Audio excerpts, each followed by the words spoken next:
Vamos dar início à primeira mesa de estudos e debates de 2020. Antes, eu gostaria de agradecer a presença de vocês, presenciais, pessoal que nos assiste à distância. Gostaria também de agradecer a todos os funcionários do IBCCRIM que fazem isso acontecer diariamente, com muita competência e muito zelo. Sem eles, o IBCCRIM não teria a força que tem. Agradeço a presença de vocês, queridos professores. Ibson Ribeiro, que foi professor da rede pública, atualmente é doutorando em Teoria e História Literária pela Unicamp, é mestre em História Política pela Universidade Federal de Alagoas, com dissertação sobre a história do PT em Alagoas. A professora Isabela Ventura é antropóloga, doutoranda também pela Unicamp, não é isso? Pelo Programa de Antropologia Social da Universidade Estadual de Campinas. Mestre em Antropologia pela USP, pesquisadora do Núcleo de Estudos sobre Marcadores Sociais da Diferença, NUMAS, isso? USP, e do Núcleo de Estudos de Gênero, PAGU, da Unicamp. Professora, muito obrigado por aceitar o convite. Professor, muito obrigado por aceitar o convite. Teremos 45 minutos de exposição de cada, 40 a 45 minutos. Depois a gente abre 30 minutos para vocês e para o pessoal de casa, para a gente debater, enfim, administrar as perguntas, tá bom? Professora, gostaria de iniciar? Tá bem, passo a palavra para a professora. Boa tarde a todas e todos. Eu sou Isabela. Estranho até ouvir falar professora, porque ainda preciso de um emprego, assim, então, fixo, porque eu ando meio Uber, assim, sabe? Dou curso em alguns lugares, mas não sou professora de nenhum lugar permanentemente. Espero que isso aqui dê certo, porque de vez em quando eu falo em microfone, eu ouço o retorno e fico enjoada. Então, tá bom. Primeiro, então, agradecer o convite. Fico muito feliz em vir compor a mesa aqui no IBCCRIM.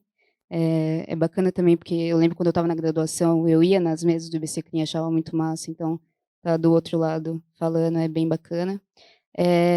Mas também é um baita de um desafio, porque me chamaram para essa mesa e foi uma tremenda roubada, porque eu não trabalho com isso exatamente. Mas consigo fazer boas aproximações, espero aí contribuir.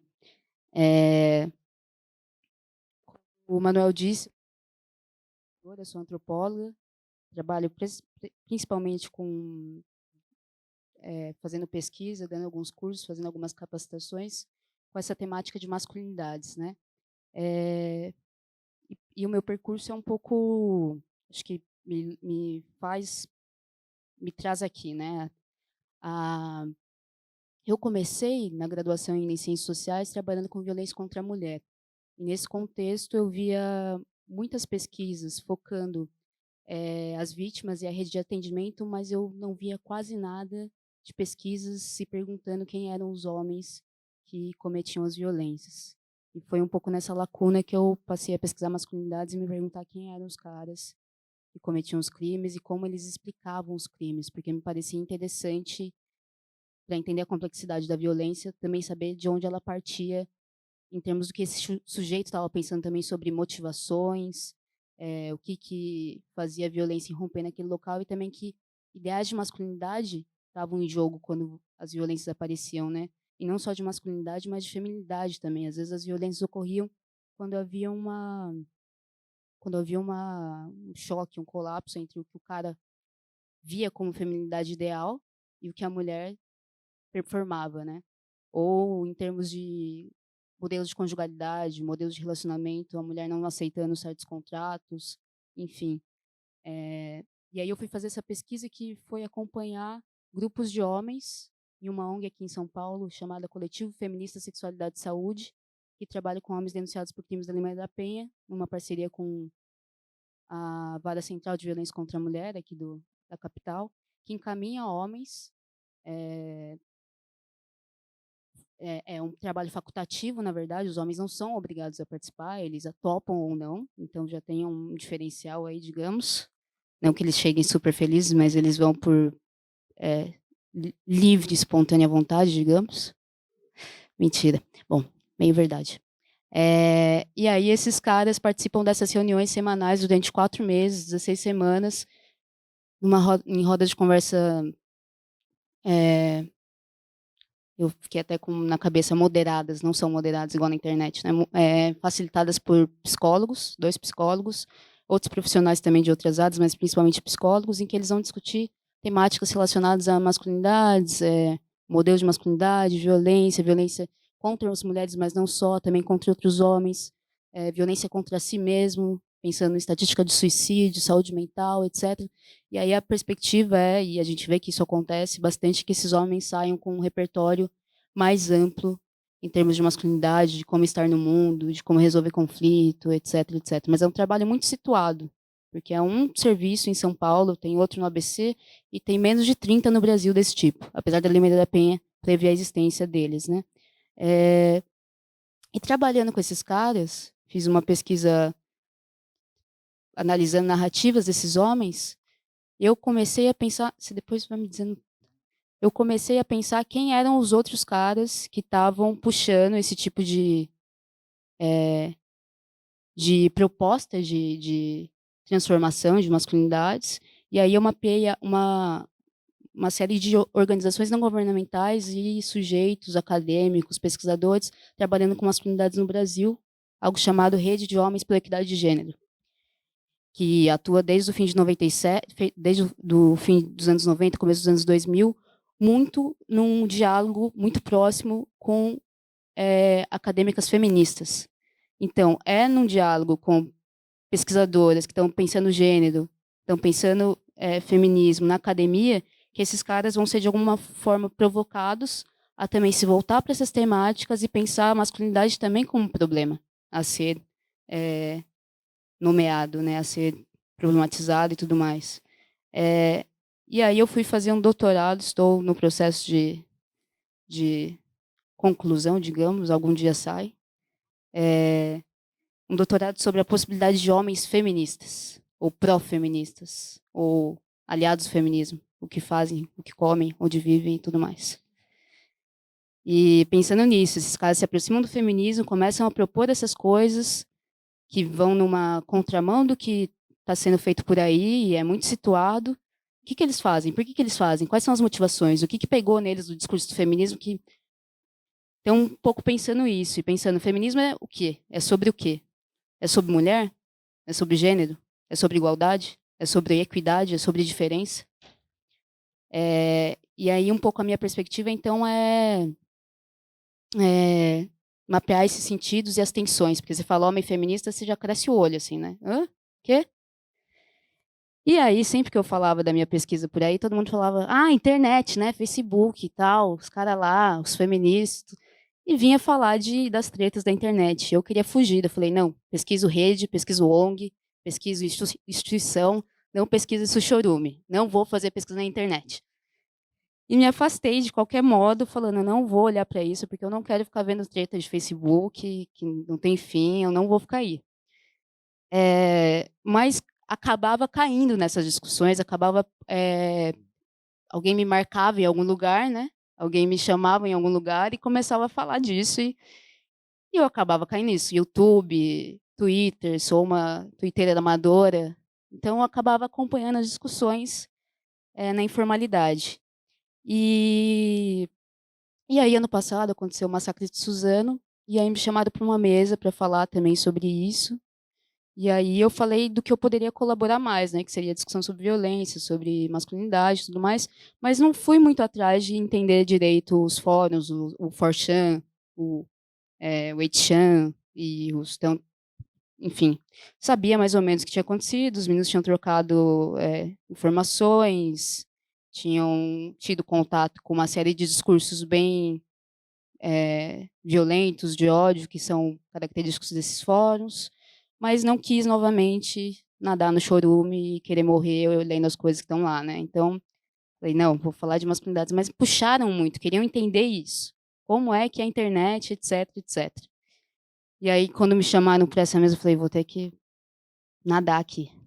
E aí, passei algumas semanas lendo bastante sobre essas questões, tentando fazer aproximações com o que eu já tinha de,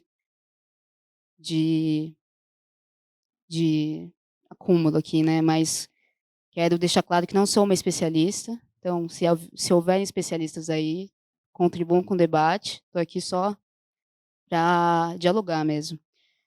Mas então, o que aconteceu? Me chamaram para entender melhor isso e a minha primeira proposta para começo de conversa aqui é não pensar uma divisão entre o mundo online e offline. Não achar que a gente está falando de uma. Quando a gente fala, por exemplo, sobre Deep Web, né, que é essa web que a gente não rastreia tanto, onde tem o pior do pior do pior do pior. Não pensar que é um mundo à parte. Não pensar que tudo isso que está acontecendo lá não é aqui. Porque offline e online, como eu tô falando aqui com vocês, e daí Twitter, não sei o quê, posto no Instagram, tá online e tal, não. Tá tudo acontecendo junto. E se a gente, semana passada, eu vou falar um pouquinho melhor disso, saiu uma publicação no El País, falando sobre o crescimento, né, desses discursos radicalizados da extrema-direita, misógina, etc.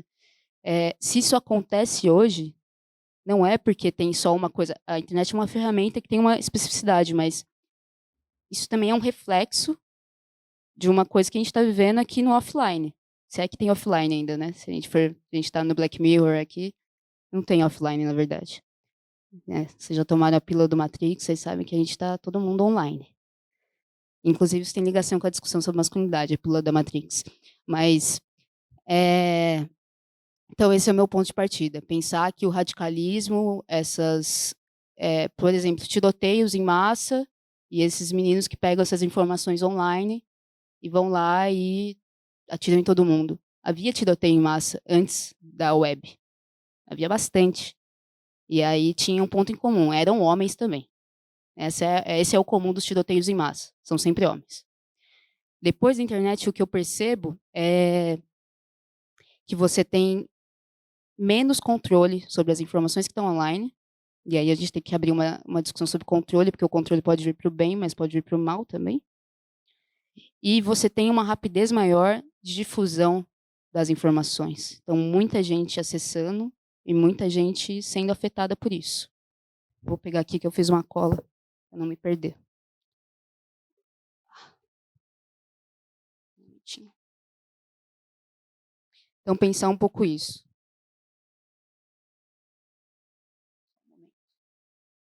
Vou ficar online agora.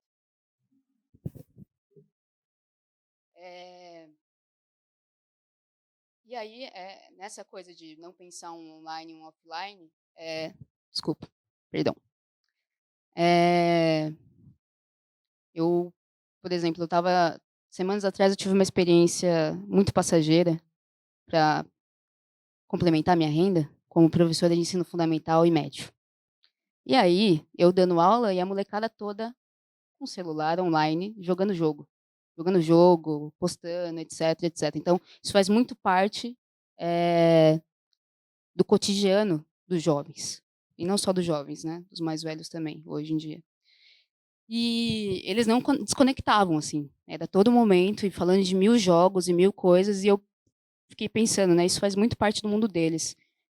Um desafio seria trabalhar com essas ferramentas para esse mundo aqui. Fazer aula, eu estava dando aula de geografia, né? Que eu sou pau para toda obra. E aí, dando aula de geografia, eu ficava pensando, nossa, seria massa se conseguisse trazer essas ferramentas para cá, para dar aula, para conversar com eles, porque isso os afeta. E aí, fui fazer essa pesquisa para a fala de hoje e muito do que é citado cita uma cultura gamer, cita esses meninos entrando em contato com esse monte de games e tem toda uma discussão se Suzana aconteceu porque jogos violentos, não sei o que, etc. Ou, enfim, e a minha perspectiva é que não aconteceu porque jogos violentos, mas que existam esses jogos violentos é uma coisa que a gente possa olhar e tem que pensar o quanto isso não está informando uma certa noção de masculinidade aí também. E é interessante porque no Brasil, fui levantar esses dados, mais de 50% de quem joga é menina, é mulher. E apesar disso, os ambientes são completamente machistas. Não sei se vocês conhecem esse submundo. Eu conheço muito pouco, na verdade. Os meus irmãos jogavam, mas eu sou muito refratária. Meu único contato com as coisas são o Twitter, Instagram e etc. É esse o meu mundo. E geralmente você tem as telas, né, os jogos e uns fóruns do lado, tipo conversas. E o tipo de discurso que você vê nesses fóruns é muito misógino, é muito machista, é muito racista, enfim.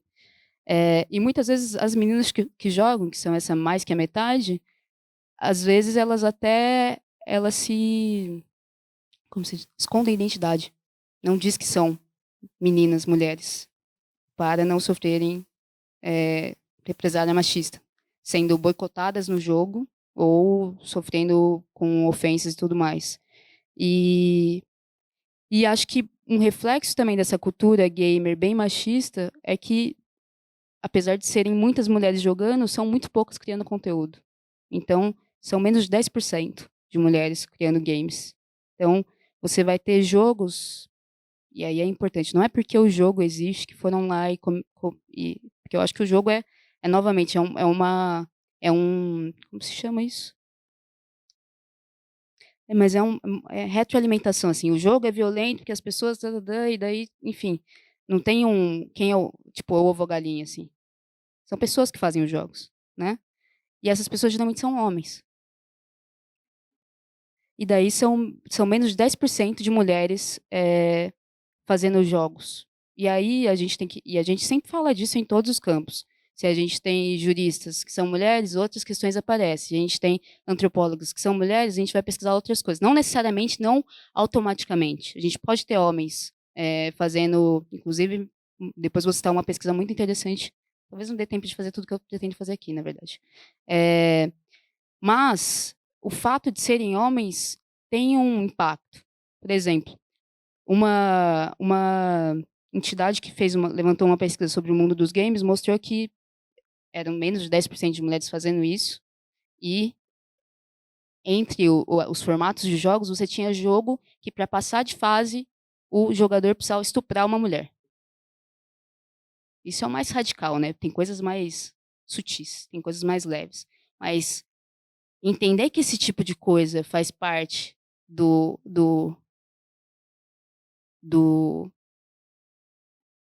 do vocabulário ali dentro, do imaginário ali dentro, já é de deixar você meio tenso na cadeira, né? E novamente, eu sou muito da perspectiva de que não são os games. Eu acho que jogar pode ser muito interessante para homens e mulheres, e seria interessante que houvessem outros tipos de conteúdo. Devem haver, eu conheço pouca coisa, mas isso é um dos tipos de conteúdo e passa, informa. E não é o conteúdo que vai fazer o atirador ou o estuprador, mas eu acho que tem que ver esse conteúdo com certo controle e pensar antes quem é que está fazendo isso. Quem pensou sobre isso? E não é uma pessoa que é um monstro. São várias pessoas juntas. Isso é uma perspectiva social. E aí, pensando nisso, eu esbarrei numa outra pesquisa que estava falando do quanto que os algoritmos estavam contribuindo para produzir machismo na internet, né, e para alimentar essas masculinidades muito calcadas em misoginia e tudo mais, violência. E aí eu, novamente, assim, é bem chorume, nadando, assim, tipo, eu parei numa frase em que um cara que tem uma página no Facebook dizia o seguinte: para ser feminista, você tem que ter um QI, quociente de inteligência, muito baixo mesmo, por volta ali dos 70, que é o limite entre a sanidade e o retardamento mental. Explicando que ele considera que as feministas que elas se comportam como cadelas no cio e são culpadas pela desvalorização das mulheres pelos homens. E aí esse cara tem 37 mil seguidores, que não é pouca coisa. E aí, quando você clica num vídeo desse cara, aparecem não sei quantos vídeos parecidos, que vão te levando num buraco do coelho de ir de um vídeo para outro vídeo e tudo mais. E às vezes, quando você clica em vídeo, os meninos que estão na internet vendo vídeo do Minecraft, não sei o quê, sei lá qual jogo, clica num vídeo, daí faz uma ligação com outro vídeo e vai acabar. Às vezes nem era o início, nem era machismo e podridão, mas acabou sendo. E daí essa coisa dos algoritmos, né, que estão criando, eles vão percebendo quais são as suas tendências e vão te jogando para um lado que poderia ser mais sutil no início e cair num lado radicalizado. Eu, por exemplo, eu vejo, quando eu não estou escrevendo a tese, eu vejo vídeo de cachorro, vídeo de gatinho, então eu caio sempre nessas, mas tem gente que cai nessas outras coisas, isso é perigoso. Isso é perigoso, e é perigoso, por exemplo, que a gente vai ter, antigamente, acho que 2 anos atrás, quando você pesquisava lésbica no Google, você caía principalmente em pornografia, em alguns conteúdos. Não caía em artigos científicos que eu digo antropologia, né? Não como nascem as lésbicas, não é isso. É mais no sentido de cultura lésbica, artigo jornalístico, você cai em pornografia. E aí fizeram denúncias para o Google, ele passou a controlar melhor isso, e agora, quando você pesquisa lésbica, eu não tentei ver mesmo se isso é real, mas parece que... Vai pesquisar? Não, ok. Alguém podia pesquisar que aparece em lésbica, mas, já que estamos todos conectados. Agora parece que aparecem artigos jornalísticos e tudo mais, mas pensando nisso, para onde vai te levando? E aí, esse cara que eu citei que fala sobre as feministas serem essas principais culpadas pela desvalorização das mulheres, esse cara, ele divulga um estilo de vida chamado Men Going Their Own Way, homens seguindo o seu próprio caminho, que é, pois é, que é uma coisa que é um pouco para estimular os homens a não deixarem as mulheres se aproveitarem deles e combater um certo feminismo né, fortalecer uma masculinidade aí perdida que precisa voltar a ser dominante enfim. E esses caras são muitos caras. Não é um site só que é defendendo essa perspectiva que a gente poderia colocar no campo dos masculinistas. São homens que defendem os direitos dos homens, digamos. Bom, isso aí tá no YouTube, tá muito fácil de acessar, tá aí numa superfície. Agora, a gente tem discursos que são mais radicais, ok, mais radicais, que estão nisso que está sendo chamado de Deep Web, essa internet profunda. A gente tem o Chance, que é... Eu precisaria de alguém que me desse consultoria um pouco nisso, mas depois você consegue falar disso, você entende melhor? Não? Tá. Mas eu entendi vários níveis, assim. E daí a gente tem Facebook, YouTube, Twitter e tal, que tá aí no rasinho, onde eu geralmente nado. E aí depois você tem alguns chans que tem moderação, que são fóruns, que é um negócio chamado Image Board. Geralmente você começa com publicações, tipo, publica uma imagem, um meme, e daí faz umas postagens mais curtas, com algumas frases, e as pessoas vão reagindo às suas publicações. Então, é um fórum. E nesse fórum, todo mundo é anônimo, mas há moderação. E aí tem alguns fóruns que não tem moderador, então, tipo, vale tudo. Você pode postar o fim do fim do fim, e geralmente esses são que estão na Deep Web, que é aí onde ninguém, tipo, enfim. E onde aconteceu onde foram trocadas essas informações do massacre de Suzano foram nesse Chance. E após o criador, o 4chan foi criado acho que 10 anos atrás, mais ou menos. E o cara que criou o 4chan na época, vendeu o 4chan, não sei o quê, hoje em dia se coloca completamente contrário, por ver que, né, os caras vão lá e atiram em pessoas depois de... Mas, novamente, não é a culpa... O 4chan é só um reflexo do que acontece, né? O 4chan poderia ser usado para divulgar qualquer tipo de conteúdo, não necessariamente conteúdos machistas, misóginos, etc. Mas a gente tem que pensar por que esses conteúdos estão emergindo, né? E não achar que eles também foram criados hoje, que isso é uma coisa própria da nossa contemporaneidade, embora eu acredite que é uma certa reação, esses discursos mais radicais, de a gente teve muitos avanços nos últimos anos, né? Em termos de direitos de certas populações específicas, mulheres, LGBTs, populações negras e tudo mais. Com esses avanços, que ainda são muito pouco diante do que a gente precisaria, além dos avanços, a gente teve uma certa explosão de discussão sobre o assunto. Então, muitas pessoas falando sobre feminismo, muitas pessoas falando sobre racismo e tudo mais. Com isso, eu acho que algumas pessoas se sentiram bastante incomodadas e passaram a falar muitas outras coisas em reação a isso. E aí, isso tanto online quanto offline. Seguindo aqui, é,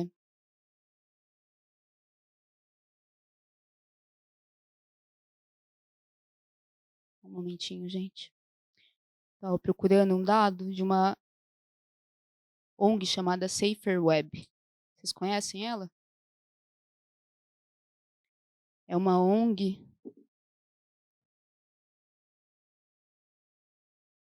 Agora perdi tudo.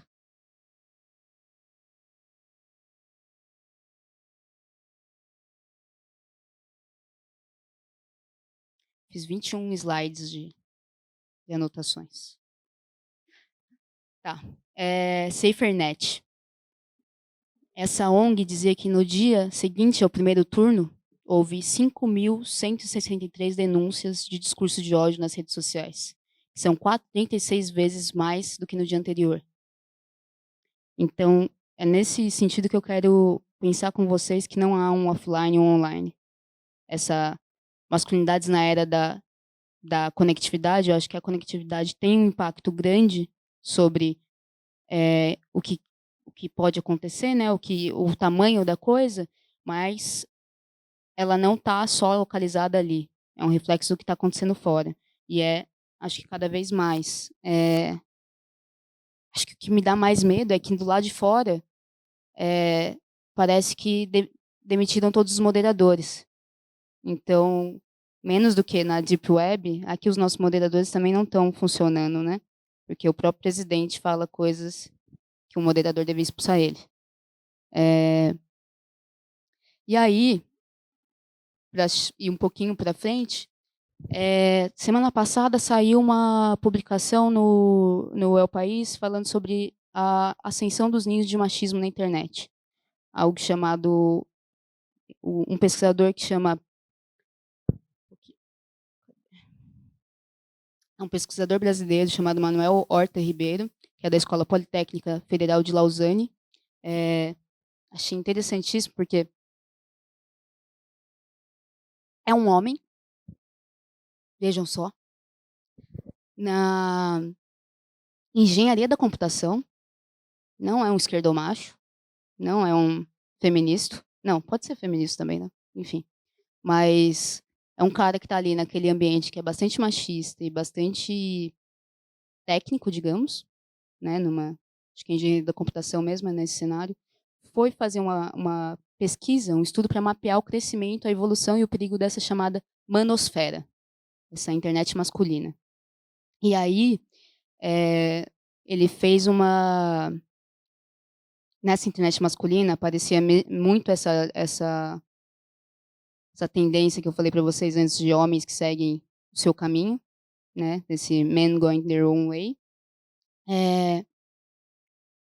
E aí o Manuel Horta Ribeiro falou sobre como cresceu muito o volume de pessoas utilizando essa manosfera e publicando conteúdo.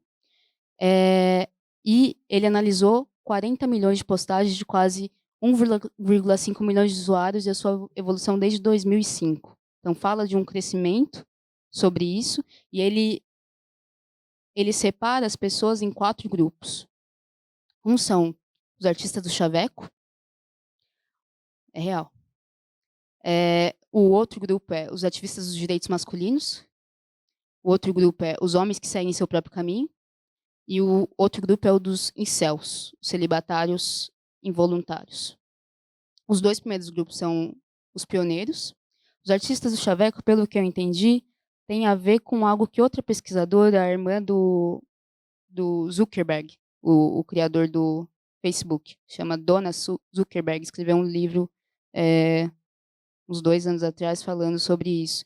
Alguns caras pegavam uma discussão da filosofia clássica e transformavam em fundamento para uma certa filosofia de boteco que propunha como conquistar mulheres e como também mostrar que os homens são mais fortes, mais inteligentes, mais viris e tem uma certa natureza de os homens terem mais poder na sociedade. E aí eu acho que os artistas do chaveco estão nesse campo. Os ativistas dos direitos masculinos é algo que é histórico, tem várias comunidades nos Estados Unidos, principalmente. No Brasil isso é mais suave. Eu, nesses últimos anos, pesquisando masculinidades, tive contato com só nos anos, nem sei como está isso agora, mas aquele cara que criou ou quis criar o Instituto Homem, em Brasília, para defender homens denunciados por crimes de violência contra a mulher, e acusados ou afetados por feministas e por alienação parental e tudo mais, que é um pouco a proposta era mostrar como os homens estavam sendo massacrados pelas mulheres, na verdade. Nos Estados Unidos isso existe, acho que desde a década de 70, 80. Tem uma ONG bem grande, inclusive, que chama A Voice for Men, uma voz para os homens. Então não é um negócio situado lá, é muito mais forte do que aqui, então tenhamos medo do que pode acontecer no Brasil. E aí, os homens que seguem seu próprio caminho, como eu já mencionei, e os incels, que muitos dos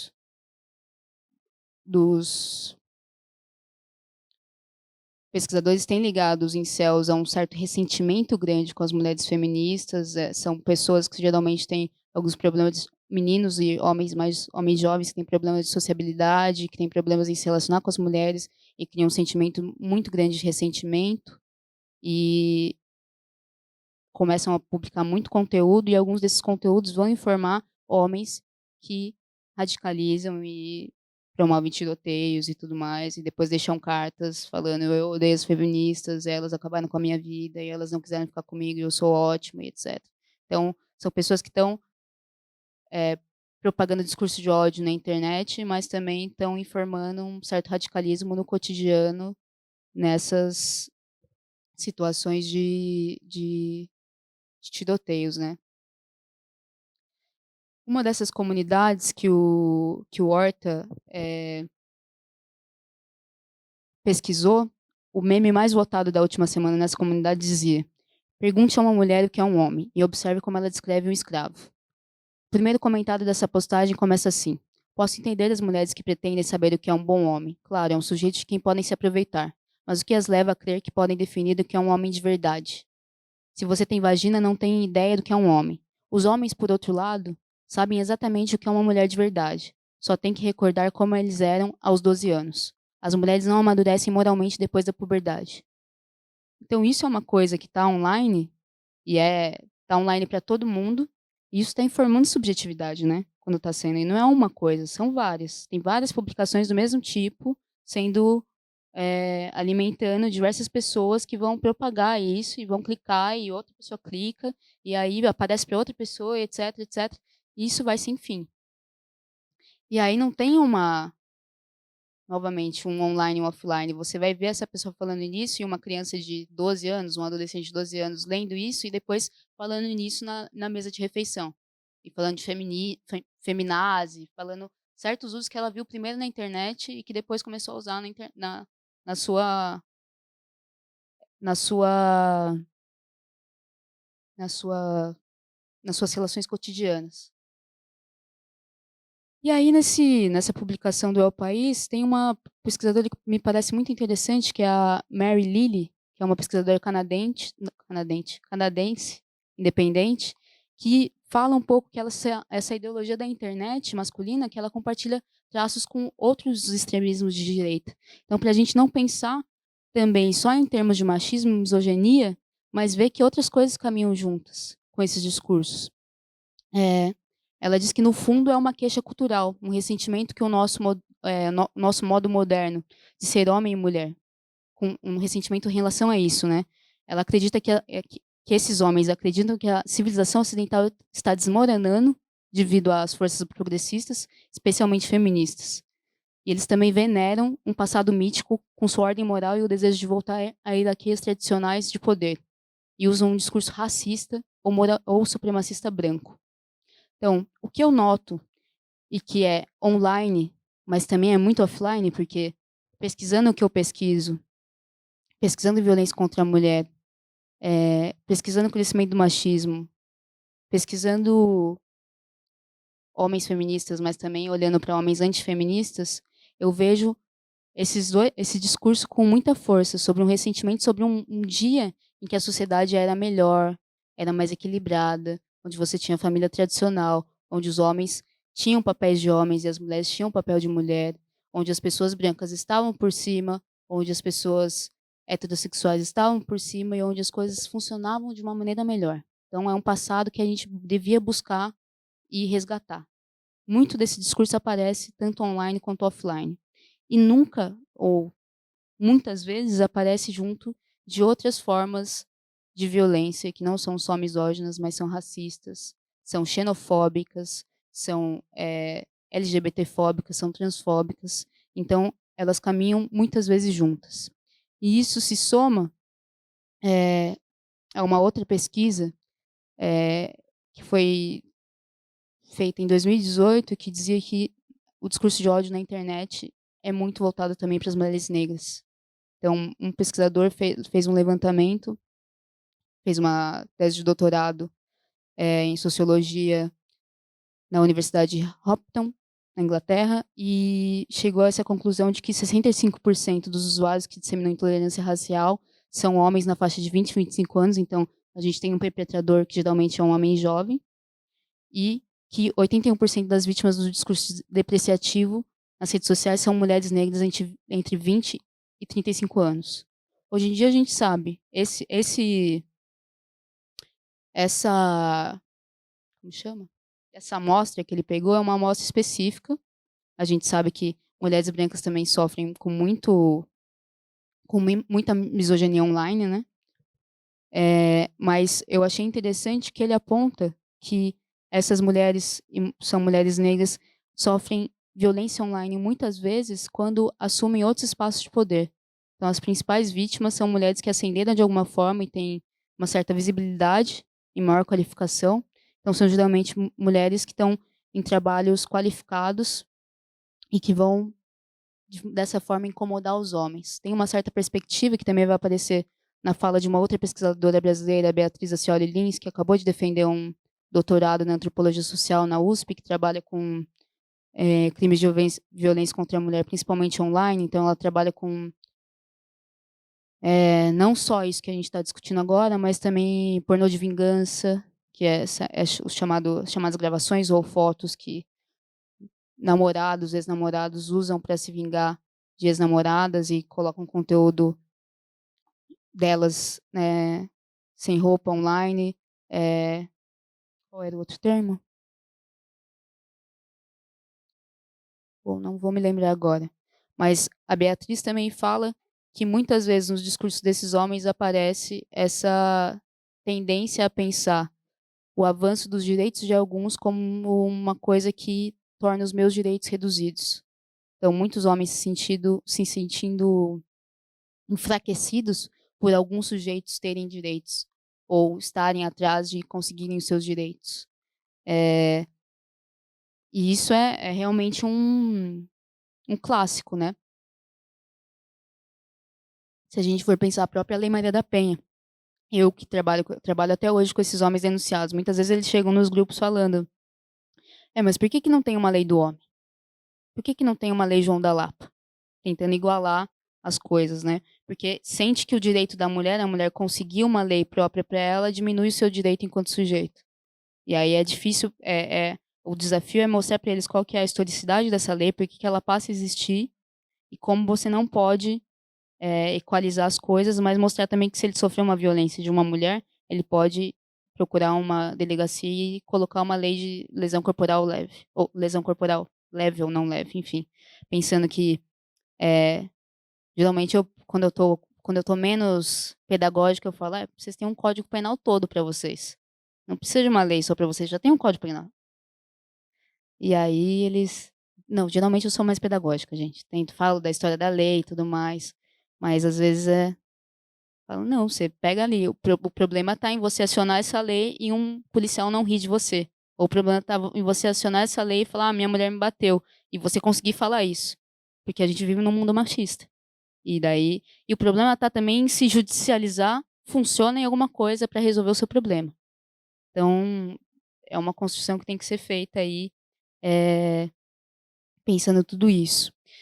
E aí, para não ficar só em termos de chorume e coisas horríveis e para onde a gente vai, porque se a gente também pega e coloca moderador em tudo e tira o anonimato e controla todo mundo e sociedade do controle, câmeras e pegadas por todo lugar, vamos ver onde você deixou seus rastros e que vídeos você viu no Xvideos e tudo mais, eh, a gente não só modera quem está promovendo violência, mas a gente modera nós mesmos, né. E daí você entra numa sociedade de vigilância que as próprias pessoas que estão lutando por direitos, muitos ativistas por direitos humanos precisam do anonimato para pra poder né, para poder lutar por direitos. O anonimato e os fóruns, exatamente. Então isso é uma ferramenta que pode ser usada de diversas formas, inclusive formas boas, né, não é em si não é uma coisa ruim.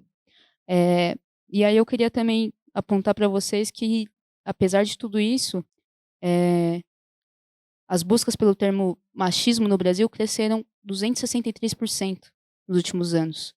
Então, é muita gente pesquisando sobre o que que é machismo, tentando se informar. Masculinidade tóxica, que é um termo que aparece sempre a mim, eu olho com uma certa visão crítica para o termo em si, mas as pessoas falarem tanto e buscarem tanto é sinal de que não estão só na deep web tentando saber como faço um tiroteio e tudo mais. Estão tentando saber de outras coisas, eh, estão tentando acessar conteúdos que promovam outras coisas, estão tentando entender o que que é feminismo, o que que é racismo, qual é a nossa legislação. Então, eu acho que um desafio para a gente é pensar menos em termos de quando a gente está pensando que desafios a gente tem para promover masculinidades outras, que não sejam só informadas por violência, por misoginia, por racismo, por supremacia branca, é não só pensar em como a gente controla os conteúdos, e principalmente os conteúdos que são negativos, que são violentos, mas como a gente ocupa esses espaços e promove conteúdos que não sejam, ou usa essas ferramentas, que são boas ferramentas, para promover outras coisas, né? Porque games e tudo mais. Porque a gente pode pegar os mesmos caminhos e fazer outras coisas, e virar todo mundo youtuber, e produzir outros conteúdos que tenham um potencial de divulgação, a gente sabe, a internet é isso, que pode ser usado para as outras coisas. Então não acho que a discussão não passa só em termos de como controlar, de como coibir e tudo mais, como legislar sobre, mas também sobre como ocupar os espaços, sobre como produzir conteúdo. É esse um pouco o desafio. Desculpa rodar tanto, tanto, tanto, mas também eu ainda estou um pouco afetada pelos dados, tentando pensar em como ir, para onde ir com tudo isso e que é um desafio enorme, né. E eu acho que se a gente não muda, eh, a nossa cultura aqui, a gente não muda online também. Então, para mim o desafio é um pouco esse. Agradeço a professora Isabela Ventura, a fala tão inquietante e tão elucidativa. No final a gente faz as perguntas, após a fala de 2 professores. Passo a fala agora para o professor Ípson Ribeiro. Bom, boa tarde. Queria agradecer o convite do pessoal do BCCrim, agradecer o Manuel, a Andréia, pela oportunidade de falar aqui. Também queria já apresentar um pouco do que eu vou falar. Na apresentação do Manuel ele já colocou aqui, eu não faço uma pesquisa também exatamente sobre o tema das masculinidades, da internet e tal. Na verdade, eu tentei o máximo no meu doutorado me afastar de questões políticas imediatas, né? Eu fiz meu mestrado em história política, mas me deu um bode terrível de ficar pensando política diretamente. E no meu doutorado eu fui, na verdade, até para outra área. Eu saí da história e comecei a estudar na área da teoria da literatura, por uma espécie de convicção pessoal. Em primeiro lugar, por uma espécie de cansaço, que eu não aguentava mais fazer pesquisa entrevistando pessoas, mexendo em arquivos e tudo mais, mas também por uma convicção de que eu precisava, de que a teoria crítica, na verdade, eu confesso que é uma convicção um pouco ultrapassada, mas a convicção de que a teoria crítica ela é um espaço em que a gente pode ainda imaginar, pensar respostas, pensar a realidade, fornecer pistas para interpretações do real interessantes ainda. Então, esse meu interesse pela teoria pura, vamos dizer assim, pela teoria política, sem exatamente nenhum compromisso com dados, com entrevistas, acabou despertando a minha atenção. Só que, em paralelo a isso, eu sou um viciado em internet e me interesso, inclusive, pelas discussões da cultura. No campo da internet, como elas se desenvolvem, e há muitos anos, eu fui percebendo como os campos em que esses debates ocorriam, pelo menos, pode ser uma impressão meio de gente velha, mas a minha impressão foram um pouco se deteriorando. E eu fui começar a ler um pouco a bibliografia também, em paralelo ao meu doutorado, sobre essa emergência das novas direitas, sobre a transformação da internet. Isso foi se combinando com algumas obras do próprio cinema e da literatura que me interessavam, que cada vez mais pareciam tratar de temas como ressentimento, como essa coisa do homem branco e tal, que acabaram sendo importantes também.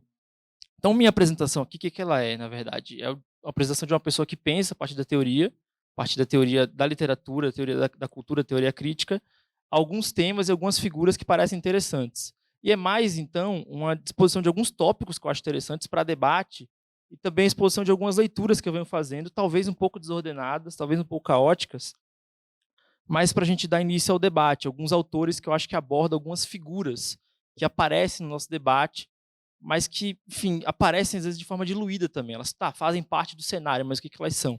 Então eu queria pensar primeiro a figura do troll. O que é essa figura do troll exatamente? A partir do que alguns autores vêm pensando. Segundo, uma figura bastante controversa, não que o troll não seja, mas dessa figura do atirador, né, do menino atirador que mata, que protagoniza massacres, depois comete suicídio, ou espera para sofrer aquele que chamam em inglês de suicide by cop, né? O policial vai lá e mata ele depois dele cometer um ato de violência. E, por último, não uma figura, mas essa ideia do ressentimento masculino branco, né? Com base em alguns autores. Seria mais ou menos isso. Se der tempo, eu queria comentar uma coisa sobre os gamers. É uma coisa que me toca pessoalmente, porque tem a ver com os fóruns que eu cheguei a participar um tempo e vi algumas coisas acontecendo e tal, e estou tentando ler um pouco sobre isso, até porque o game, como um artefato cultural, ele apenas recentemente tem sido pensado, né, como uma obra crítica, como uma obra que você analisa a forma, o que ele engendra ali, que ideologia ele contém. Então, acho que é algo muito recente. Mas seria mais ou menos isso. Mas, para começar, na verdade, eu queria já empreender um pequeno desvio, por uma questão que eu acho que é muito interessante e que, no final, se combina com todas essas. Estava começando a escrever, na verdade, esse trabalho, eu fiz aqui uma pequena colinha também. A minha ideia era ler, mas o Manuel falou, não lê de jeito nenhum, senão vai todo mundo dormir, vai ser um inferno.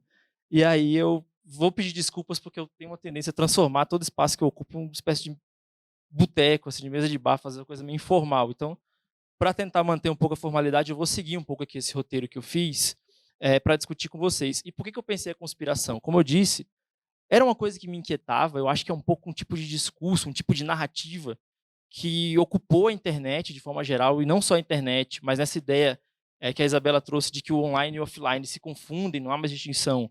O debate político, em geral, ele parece ser desencadeado por narrativas conspiratórias de todos os lados, e isso me inquietou de modo a pensar a partir dessa narrativa da conspiração como essas figuras do troll, do atirador, elas se alimentam, né, de teorias malucas, mirabolantes e tal, e da onde vinha isso. E aí meu interesse na teoria literária se encaixa aí. Então, primeiro, não precisa justificar, eu acho, a importância, né, quer dizer, a presença desse discurso conspiratório na sociedade hoje. Só dar um exemplo mais básico possível para o brasileiro é pensar na eleição de 2018, né? E aí, desculpa, mas é o rebaixamento do debate que coloca, né? Mas um presidente, por exemplo, foi eleito, né, vocês lembram, colocando em circulação um discurso conspiratório, né? Que existia uma mamadeira de piroca que ia ser vendida, não sei aonde, distribuída nas escolas e tudo mais. Mas a ideia de que ele sofreu um atentado e que esse atentado foi tramado por forças ocultas, etc. Então, de todo lado, né, essa narrativa conspiratória aparece também. Para dar um outro exemplo, a própria eleição do Trump, que é outra figura querida aí para essa extrema-direita, também se deu desencadeando narrativas conspiratórias, né? Um dos grandes motes da campanha do Trump era a ideia de que o Obama não nasceu nos Estados Unidos, não teria nascido nos Estados Unidos e que isso era parte de uma degeneração da América, dos valores americanos. Então, eu queria pensar um pouco essa atração que a teoria da conspiração exibe. Então, um teórico interessante da literatura, chamado Frederick Jameson, ele pensou essa ideia da teoria da conspiração e a popularidade que ela adquiriu nos Estados Unidos já nos anos 90. Né? Ele começou a pensar por que ela tinha esse apelo para as pessoas, por que ela conseguia a adesão tão fácil, tão rápida, isso, veja, nos anos 90, nos primórdios da internet. E ele fala, o Jameson, que a teoria da conspiração ela tende muito bem a uma época de paralisia do imaginário coletivo e social. Quer dizer, numa época em que há um bloqueio político, em que as ideias, as iniciativas estão tão bloqueadas, né, por uma espécie de realismo, né, de pragmatismo político, a narrativa de tipo conspiratório ela consegue aliar o político e o epistemológico, né, por meio de uma combinação de dois fatores. Na teoria da conspiração, em geral, ela estabelece uma rede de ligações quase infinita entre agentes. Então, você consegue criar uma narrativa rocambolesca, barroca, né, em que várias instituições que parecem separadas ou signos que parecem distintos, eles se unem, e ao mesmo tempo uma explicação muito simplista, né, porque para os problemas sociais, né, e para toda essa rede que parece invisível diante de nossos olhos. Então, você consegue, por exemplo, reduzir todos os problemas do mundo à presença de um agente, né? O antissemitismo, no caso clássico do nazismo, né, uma teoria da conspiração célebre na história, mas, enfim, as feministas no Brasil, ou os setores LGBT no Brasil, ou os imigrantes nos Estados Unidos, a teoria da conspiração tem esse poder, né, de, ao mesmo tempo, mobilizar uma rede muito intricada, mas apresentar uma solução, um agente muito fácil. Então, você elimina essa criatura aí, né, e as coisas estão resolvidas. Então, a estrutura narrativa do tipo conspiracional, ela fornece de forma clara os dilemas graves de ação político-social, só que ela dá esses dilemas, apresenta esses dilemas de uma forma alegórica convincente, né? Pensando a coletividade, pensando toda a realidade de uma maneira muito simples. Né? Então, no cinema e na literatura, essas teorias conspiratórias aparecem, mas com o passar do tempo elas vão ocupar cada vez mais o debate político. E para o Jameson, na verdade, essas teorias conspiratórias elas acabam sendo um veículo para que preconceitos, para que ideias preconcebidas possam ser desencadeadas. No caso da mamadeira de piroca, por exemplo, a gente pode pensar como a ideia do kit gay, etc., são um veículo para que certos sentimentos homofóbicos que já existiam pudessem, enfim, ser veiculados, né? Pudessem se expandir, né? Pela internet, encontrando aí um terreno propício. Mas, como eu disse, essa teoria aqui do Jameson foi pensada nos anos 90, né? Um outro autor, o James Bridle, pensando aqui, o livro dele foi lançado em 2018, se não me engano. No ano passado saiu uma tradução em português. Em português chama Novidade das Trevas, é um livro muito interessante. Ele fala, qual o problema com o estilo paranoico? É que ele se tornou mainstream no debate político. Eu falei os exemplos do Bolsonaro e do Trump aqui não à toa, porque isso é uma espécie de percepção da teoria, uma espécie de percepção de quem pensa o tema. Que, por exemplo, o Trump é um grande disseminador de teorias da conspiração. E ele usa o Twitter como um espaço de disseminação, de divulgação dessas teorias. Então, teorias que antes ficavam restritas a pequenos círculos, né, ganham esse alto-falante enorme e passam, então, a fazer parte do imaginário político muito rápido. O James Bridle bota como momento de virada em que essa teoria da conspiração acaba se tornando mainstream o 11 de setembro, né, nos Estados Unidos, né, famigerado evento que ocorre com a queda das Torres Gêmeas. Eu cito rapidinho ele aqui para justificar por que esse evento se torna o marco, né, dessa virada. A partir da queda do World Trade Center, a crise virou um evento diário, contínuo, que se mesclou perfeitamente à guerra ao terror, ao medo de bombas sujas, aos mercados de ações desabando e às ocupações. Nas faixas do noticiário, isso é muito interessante, nas faixas do noticiário, a abordagem discreta e empírica dos boletins foi varrida por um fluxo constante de informação, um precursor dos paredões em fluxo nos feeds de Facebook e Twitter. A circulação infinita de informação sem data, sem crédito, nas faixas do noticiário e nos fluxos digitais, dizimou nossa capacidade de contar histórias coerentes sobre o mundo. O 11 de setembro, não o acontecimento em si, mas o ambiente midiático em que aconteceu e que se acelerou, foi precursor da chegada de uma nova era de paranoia, mais bem exemplificada nas conspirações do governo cúmplice do evento, mas espelhada em cada nível da sociedade. Quer dizer, uma coisa que eu não sabia, inclusive, né? Aquelas barras que ficam permanentemente em qualquer canal de notícia, Globo News, mas elas não ficavam ali permanentemente até o 11 de setembro. A partir do 11 de setembro, essa ideia de crise o tempo todo, notícias de última hora urgentes, essa tensão constante, ela passa a ser parte dos noticiários. E nesse momento também o estilo paranoico emerge, né? O tempo todo essas explicações imediatas de bate-pronto sobre qualquer conflito que acontece. Então esse estilo paranoico, que é um tipo de ficção política e retórica, se tornou hegemônico, né?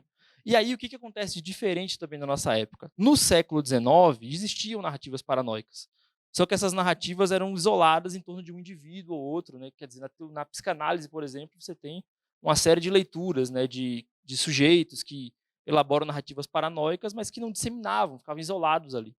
O que a internet faz, de novo, é produzir subculturas, né? Você tem pequenos grupos que começam a se formar e criar identificações entre si a partir dessas narrativas paranoicas. Ah, você também acha que a Terra é plana? Tá, vem aqui, vai formando grupos que vão tendo capilaridade, vão crescendo. Ah, você acha também que vacina é uma coisa que é uma conspiração para, enfim, matar nossas crianças, sei lá. Então vai se formando, se aglutinando pequenos grupos. Ah, você acha que mulheres são inferiores também? Você acha que os homens são superiores, os homens estão perdendo espaço? Então você vai criando teorias estranhas, narrativas conspiratórias e tudo mais que vão se formando identidades, vão se produzindo grupos a partir disso na internet.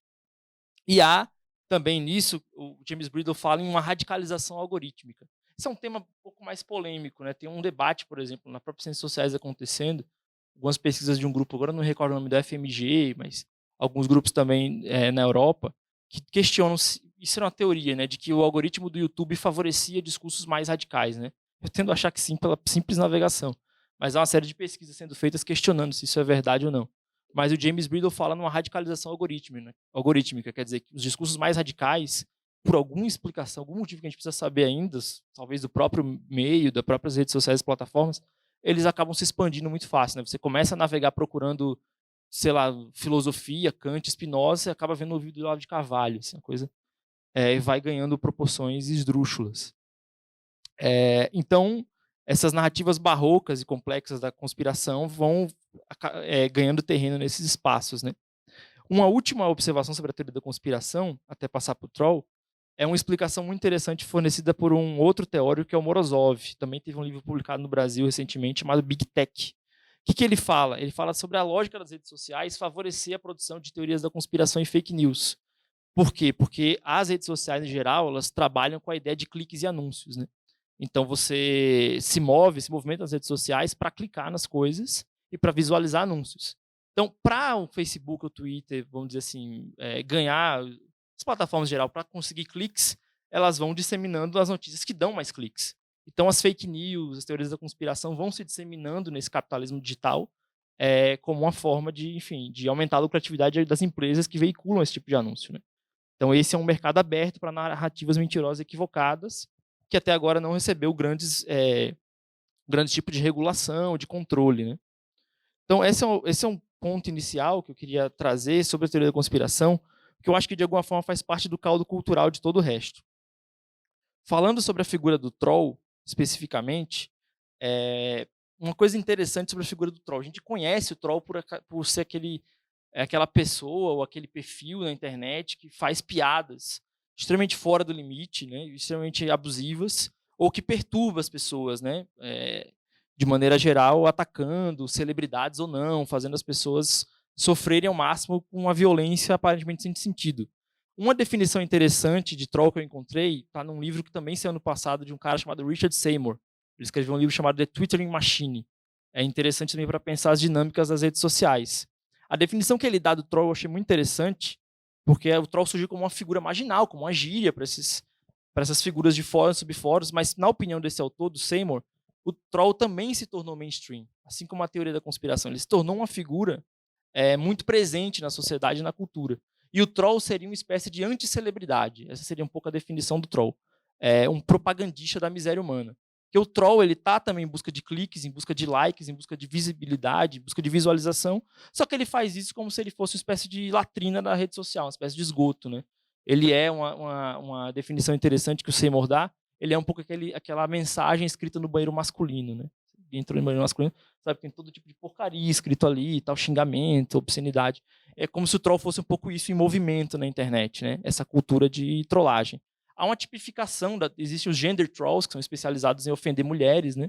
Que estão nesses fóruns que a Isabela já trouxe aqui pra gente. Há algo chamado rip troll, quer dizer, uma pessoa, por exemplo, comete suicídio, é um negócio tenebroso. Mas uma pessoa comete suicídio, você vai lá, os trolls, atacar a família da pessoa que se suicidou. Essa pessoa se suicidou porque ela era uma fraca, etc. Então, existe esse tipo de prática, novamente, assim, a troco de basicamente nada, a não ser, enfim, visibilidade, né? E o chocante na figura do troll, a partir dessas pesquisas, que cada vez vem mais chegando a essa conclusão, é que o troll não é exatamente a figura monstruosa e desviante, né? A ideia inicial que se tinha, o troll é aquela figura minoritária, aquele monstro, aquela pessoa que tem um comportamento abusivo nas redes sociais. Mas cada vez mais a conclusão que se chega é que o troll é uma espécie de máscara que as pessoas vestem. E que o troll, na verdade, é, em média, a figura comum. Principalmente homens, né? Homens e jovens. Essa é a figura que mais se identifica como fazendo uma prática do troll. Né? O troll seria muito mais uma prática do que uma existência em si. Né? Então a gente cruza, na verdade, com os trolls diariamente, nas ruas, nos ambientes que a gente frequenta. E, como no caso das fake news, como o Morozov fala de que o capitalismo digital favorece as fake news, a gente clica nelas, a gente procura essas informações, o ambiente propício para a existência dos trolls é um capitalismo digital, né, no qual o lucro e os ganhos se dão por uma loja de clique e acessos. Então, trollar, no fim das contas, ele dá clique e ele dá view. As pessoas visualizam o troll. A Isabela, achei engraçado que ela falou no começo que ela fugia das tretas na internet e tal, mas agir como troll, em geral, dá visibilidade. Né? Uma coisa que a gente tem assistido, inclusive, tem um tipo de militância aqui. Quanto mais tretas você consegue arrumar, mais aglutinar, no geral, pode ser que você tenha dor de cabeça pra caramba, com certeza você vai ter. Mas no fim do dia você vai ter mais seguidores também, muito provavelmente. Estava observando no Twitter, no tempo desse, um camarada liberal, eu vi Twitter e acompanha isso, ele estava defendendo que moralmente não tinha nenhum problema em você vender órgãos, ou defender a venda de órgãos na sociedade. No final do dia, alguém fez a pesquisa, ele tinha ganhado para mais de 1.000 seguidores. Então, é um tipo de prática, na verdade, a ideia do troll é uma espécie de coisa que está lá latente, na verdade, né, na rede social, na forma como elas estão organizadas hoje. O comportamento do troll é só... por exemplo, a ideia do linchamento é um termo horrível, mas a ideia do cancelamento, por exemplo, de você ser uma espécie de patrulheiro moral e tal, também tem um pouco a ver com isso, né? Que você procura visibilidade a partir dessa... Claro, quer dizer, um pouco o cancelador, no caso, seria o troll várias casas para trás, é claro. Né? O troll é sem nenhum tipo de moral, totalmente dentro do vale tudo. É um lema troll interessante que aparece nas redes 4chan, é a ideia de que nenhum de nós é mais cruel que todos nós. Então o troll é interessante também, ele opera por uma ideia de coletividade anônima. A ideia do troll é preservar o seu anonimato, o troll ele age a partir de uma ideia nas redes, esses fóruns 4chan, do Golachan aqui do Brasil, eles são todos baseados numa ideia de anonimato, porque o anonimato protege você de não ser trollado também. A ideia de, por exemplo, o troll quando é descoberto, ele sofre muito, porque é uma espécie de demonstração de fraqueza em geral. Mas é isso, a generalização do troll está ligada ao modo como as redes sociais passaram a funcionar. Percebeu-se com o tempo que essas tretas geravam aumento do número de seguidores, né? E essa maneira de adquirir visibilidade, criando polêmica, criando caos na internet. E essa prática na internet, de você atacar para crescer em visibilidade, número de seguidores e usuários. Isso gera também na internet um tipo de leitura paranoica, porque o troll ele opera pelo meio da ironia, né? Então, muitas vezes, você não sabe exatamente se está sendo trollado ou não. Um pouco parte da graça, né? Que o troll ele aparece como uma espécie de guardião da sabedoria da internet. Outro dito comum no 4chan é que o 4chan é a verdadeira internet. Por que é a verdadeira internet? Porque na verdadeira internet não tem mulheres. Né? O espaço da internet de verdade, as mulheres não participam. Você tem uma espécie de sabedoria que circula ali só entre aqueles grupos, muito específica, que só aquelas pessoas têm acesso. E o troll ele sempre faz isso, ele sempre está saindo e entrando dentro desse registro da ironia. Alguns exemplos claros que a gente pode ver também, pensar, é sobre essa ideia da alt-right e desses governos novos de direita que chegaram ao poder e o quanto eles se alimentam da cultura troll. Não há ainda nenhuma, talvez nem haverá, mas nenhum tipo de conclusão a respeito de qual a relação que existe entre eles. Sabe-se que há uma relação, né, é óbvio, mas o que parece é principalmente uma relação de aprendizado, né, de recrutamento, de que muitos desses batalhões, esses exércitos trolls, foram recrutados por vários governos, por vários partidos de direita, por vários grupos políticos, e que esses políticos aprenderam a linguagem troll. Para dar de novo outro exemplo mais óbvio, mais fácil, o presidente da República. Né? Hoje ele fez mais uma atrocidade, que é tipicamente, para exemplificar, se alguém não sabe o que é o troll, e o modo de agir do troll, ele fez exatamente isso hoje na coletiva de imprensa que ele deu. Né? Não sei se alguém acompanhou, ele não tinha ofendido ainda os filhos dele, mas ofenderam aquela excelente jornalista, né, Patrícia Campos, em que ele fala, não, ela estava afim do furo jornalístico, alguma piada de duplo sentido envolvendo furo. Então você fica extremamente ofendido e ele pode se dizer, não, eu não falei nada demais, falei que ela estava afim do furo jornalístico. Então o troll ele opera o tempo todo nesse registro, né, dessa lógica de sair e voltar dentro da ironia. Mas só alguns dados sobre essa ideia da trollagem, enquanto essa figura do troll está associada à imagem masculina, né? O Pew Research fez uma pesquisa recentemente, essa pesquisa de 2017, o Instituto de Pesquisa descobriu que 1/4 das mulheres jovens na internet, um dia, 1/4, já foram sexualmente assediadas. E outro quarto, pelo menos, stalkeadas na internet. Um estudioso dos crimes de ódio online, chamado Danielle Citron, descobriu que 53% de mulheres não brancas e 45% de mulheres brancas já sofreram algum tipo de assédio, né? Quer dizer, é um estado de guerra psicológico que existe na internet, um tipo de sexismo cotidiano, que é facilmente percebido, né? Então, o fato é que, por vezes, esses interesses entre trolls, plataforma de redes sociais e nova direita convergem, né? E uma coisa interessante também essa ideia que eu falei da ironia, que é muito presente nos trolls. Um ensaio muito interessante de uma antropóloga chamada Angela Nagle, ele escreveu um texto em 2017 chamado Kill All Norms, apresentou uma ideia muito interessante sobre essa ideia da alt-right, da direita alternativa, dessas novas direitas que surgiram em fóruns, essa ideia do troll. A de que essa galera, esses grupos masculinos, assumiram uma retórica da transgressão que era tipicamente da esquerda. Então, inclusive, filmes que eram, por exemplo, um filme muito famoso que circula nessas comunidades. Primeiro, Matrix, que você mencionou, da pílula vermelha, né, um filme que era associado muito à ideia de esquerda, de despertar contra o capitalismo, etc. É um filme que várias metáforas são utilizadas ali por esses grupos, mas filmes como o Clube da Luta, que tinham uma ideia, foram completamente sequestrados pela direita, né, eles hoje são filmes que... Era um filme que fazia uma caricatura da misoginia, e hoje um livro que fazia caricatura da misoginia. E hoje as pessoas veem como um filme misógino, um filme por esse sequestro, mas, de alguma maneira, toda a retórica das vanguardas europeias, como o século XX, o dadaísmo, o surrealismo, ele foi apropriado, de alguma forma, por essas novas direitas, né? Um dos líderes dela nos Estados Unidos chegava a falar: a alt-right, a direita alternativa, é o novo punk. Nós somos o punk agora. Por quê? Porque a esquerda são os caretas, os caras ficam defendendo a moral, os bons costumes, ficam defendendo que tem que respeitar os outros na internet, e a gente não tem limites, a gente é radical, né? Eu lembro também, acho que o MBL faz congresso todos os anos. Eu fiquei muito surpreso, acho que em 2018 ou 2017. Eu nem vi vídeos, mas vi umas fotos do encontro do MBL e eu vi que tinham citações do Guy Debord, né, da Internacional Situacionista, no encontro deles. E se você vê entrevistas, por exemplo, do Renan, que é um dos líderes do MBL, ele fala o tempo todo: não, a gente contribuiu muito para a política virar um espetáculo. E a gente não quer que a política vire, a gente não quer mais contribuir para esse espetáculo na política. Quer dizer, mobilizando conceitos que eram próprios de vanguardas europeias, da Internacional Situacionista e tudo mais. Então, existe essa ideia também de absorção das vanguardas europeias, absorção da ironia, da retórica que era de esquerda até os anos 60 e 70, por essa nova direita. Então, isso eu queria trazer um pouco para a gente debater sobre a figura do troll e sobre como ela, no campo na internet, culturalmente, eles se mobilizam, eles se identificam. Uma outra ideia que eu queria trazer era a respeito dos atiradores em massa. É um tema muito, muito difícil de abordar, é um tema muito difícil de explicar fornecer uma explicação meio monocausal sobre isso, é praticamente impossível, mas de fato o que intriga a gente é isso também, a Isabela tocou, de que não há registros, na verdade, em quantidade de atiradores mulheres, né? São geralmente homens jovens, isolados, né, que obedecem mais ou menos a um determinado tipo de perfil, né? A internet também não, esses atiradores eles também não surgiram com o crescimento da internet, desses fóruns, já existiam, mas de alguma forma parece que a internet, enfim, forneceu um palco maior, um espaço de trocas maior entre essas ideias. Há um livro também muito interessante, um autor muito interessante que pensou isso, que foi o Franco Bifo Berardi. Ele é um crítico italiano muito interessante, ele escreveu um livro que eu não vou trazer aqui os casos específicos, mas é um livro chamado Heroes, né? Sobre suicídio e assassinatos em massa, no qual ele faz uma espécie de lista de perfis, ele estudou muito afim com a série de perfis de atiradores em massa, de suicidas dos últimos anos, né? Percebendo algumas características. E ele tentou pensar um pouco, a partir do capitalismo, a emergência dessa figura do atirador, do suicida.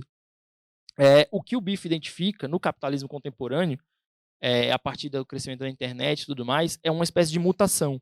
O capitalismo, ele agora, para o autor, teria ido para uma guinada que ele chama de semicapitalismo, no qual signos, fluxos, informação se tornaram parte do valor, de fato. E tem uma permutabilidade a partir de um valor de troca.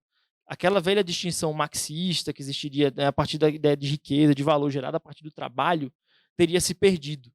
E aí o que isso interessa ao Bifo é pensar como, nesse capitalismo da informação, nessa infosfera, a nossa subjetividade é moldada também, né, por esses códigos, por esses signos, pela internet. E o que ele começa a pensar é a respeito da psicologia, vamos dizer assim, de uma juventude que é formada já nesses meios. Quer dizer, uma coisa interessante para a gente pensar é que a alfabetização da gente, os rudimentos da linguagem, a gente adquiria com outras pessoas, né? Geralmente com professoras, com nossa mãe e tudo mais. E o Bifo começa a pensar o que acontece quando essa linguagem adquirida diretamente em contato com as máquinas, né? Diretamente em contato com telas, diretamente em contato com imagens, e o quanto isso afeta a nossa capacidade de empatia, né? Quer dizer, essa produção de empatia humana, ela é produzida, né? Não é uma coisa que a gente nasce, vamos lá, é uma construção pedagógica e tudo mais que demanda anos. O que o Bifo percebe nesse novo tipo de exploração, que é uma exploração da vida a partir da tecnologia, é que esse potencial de empatia pode estar ameaçado, né? De que a gente pode estar produzindo formas de subjetividade cada vez mais precárias. E é interessante pensar essa ideia de vidas precárias, porque a precariedade a gente geralmente associa, e está correto, a relações de trabalho muito complexas, muito abusivas, relações de trabalho muito exploratórias. Mas essa precariedade hoje tem a ver também com a fragmentação do corpo social, uma fractalização do nosso tempo, uma alteração da nossa percepção do tempo e uma fratura dessa nossa autopercepção. Então, para o Bifo, há um tipo de exploração do capitalismo acontecendo que afeta diretamente a nossa psique. Ele não quer dizer com isso, eu acho que isso é interessante ressaltar, que isso leve, inexoravelmente, ou espécie de determinismo, à produção desse tipo de sujeito, o cara vai lá se armar e vai matar todo mundo, etc. Isso seria risível. Mas o que sim ele quer dizer é que talvez o capitalismo esteja produzindo vidas tão fraturadas em que pessoas mais jovens, desamparadas, enfim, com seus afetos muitas vezes imobilizados, acabem sendo caldo fácil para esse tipo de postura, né? Acabem encontrando em grupos, em comunidades, internet, uma saída, uma viabilidade a partir do crime e desse tipo de crime de assassinato em massa e do suicídio.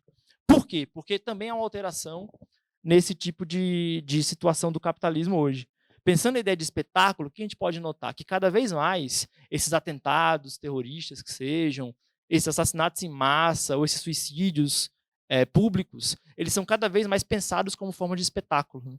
Essas figuras, em geral, elas pensam, há alguns casos em que a preparação de câmera, a preparação de take, de ângulo, preparação de como aquele ritual todo vai acontecer e vai ser disseminado na internet, né? Recados dados na internet, mensagens escritas previamente divulgadas em grupos, né? Que é uma forma de dar vazão a um tipo de, enfim, de emoções que estavam ali represadas, né? Uma forma de encontrar, inclusive, por mais duro que seja, esquisito dizer isso, mas formas de expressividade, né? As pessoas, de alguma maneira, cometem esses suicídios e estão expressando alguma coisa. Elas estão querendo, digamos, fazer uma última expressão, um ato final dentro de tudo isso. E isso tem a ver com um cenário capitalista que o Bifo identifica como cada vez mais cruel com as subjetividades, que é um tipo de sociedade cada vez mais predatória, de um capitalismo cada vez mais que exige cada vez mais de nós um senso de competitividade neodarwinista, né? Então, quem consegue entrar nesse jogo das empresas, que as empresas promovem, de crescimento, autopromoção individual constante, briga, competição um contra o outro, ela pode até se adaptar mais ou menos, mas as pessoas que não conseguem fazer isso acabam sofrendo com depressão, se sentindo culpadas, né? Se sentindo incapazes de competir e vencer, né, em um ambiente saturado como esse. Então, até citando o Bifo, ele fala: uma ruptura violenta com fio de paralisia depressiva pode às vezes ser a única saída. Uma ação separada da reflexão. Uma ação que não implica nenhum futuro. Um signo visível de existência, de mobilização, de energia. Uma atuação violenta tão desconectada de uma elaboração consciente. Just do it. O lema da Nike é uma boa introdução ao ciclo de depressão, catatonia e atuação psicótica que pode culminar em um espetaculoso assassinato seguido de suicídio. Então, esse crime, esse choque, parece combustível, né, para esse neoliberalismo. De novo, citando o Bifo, né, ele fala que a maneira mais fácil de participar desse espetáculo, para quem está excluído, parece ser através da violência. Então, ele fala que o crime é um amplificador e um consolidador da fama. Apenas se você faz algo realmente marcante, o seu narcisismo vai encontrar uma última confirmação. A mensagem da seleção natural a mídia, né, por vídeos do YouTube, e o crime estão ligados de uma maneira indissociável. Eu lembro também, eu falei em neodarwinismo social, todas as discussões sobre incels, esses fóruns também na internet que pregam superioridade masculina, também estão muito imbuídos dessas ideologias de superioridade a partir de uma visão neodarwinista. Por último, saindo finalmente concluindo essa parte sobre esses assassinatos em massa, o Bifo fala que a gente vive uma época de niilismo aniquilador, né? É uma diferença, no caso, entre um niilismo da época moderna, que era um niilismo hermenêutico.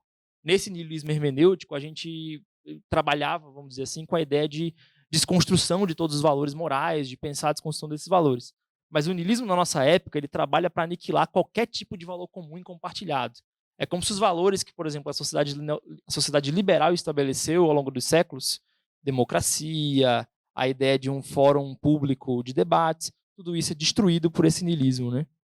Por quê? Porque a gente vive numa hegemonia do capital financeiro em que o que importa é apenas a lucratividade, a difusão de fluxos de monetários sem barreiras políticas, morais ou culturais. Por último, aí falando já dessa ideia do ressentimento. Tá, entendi.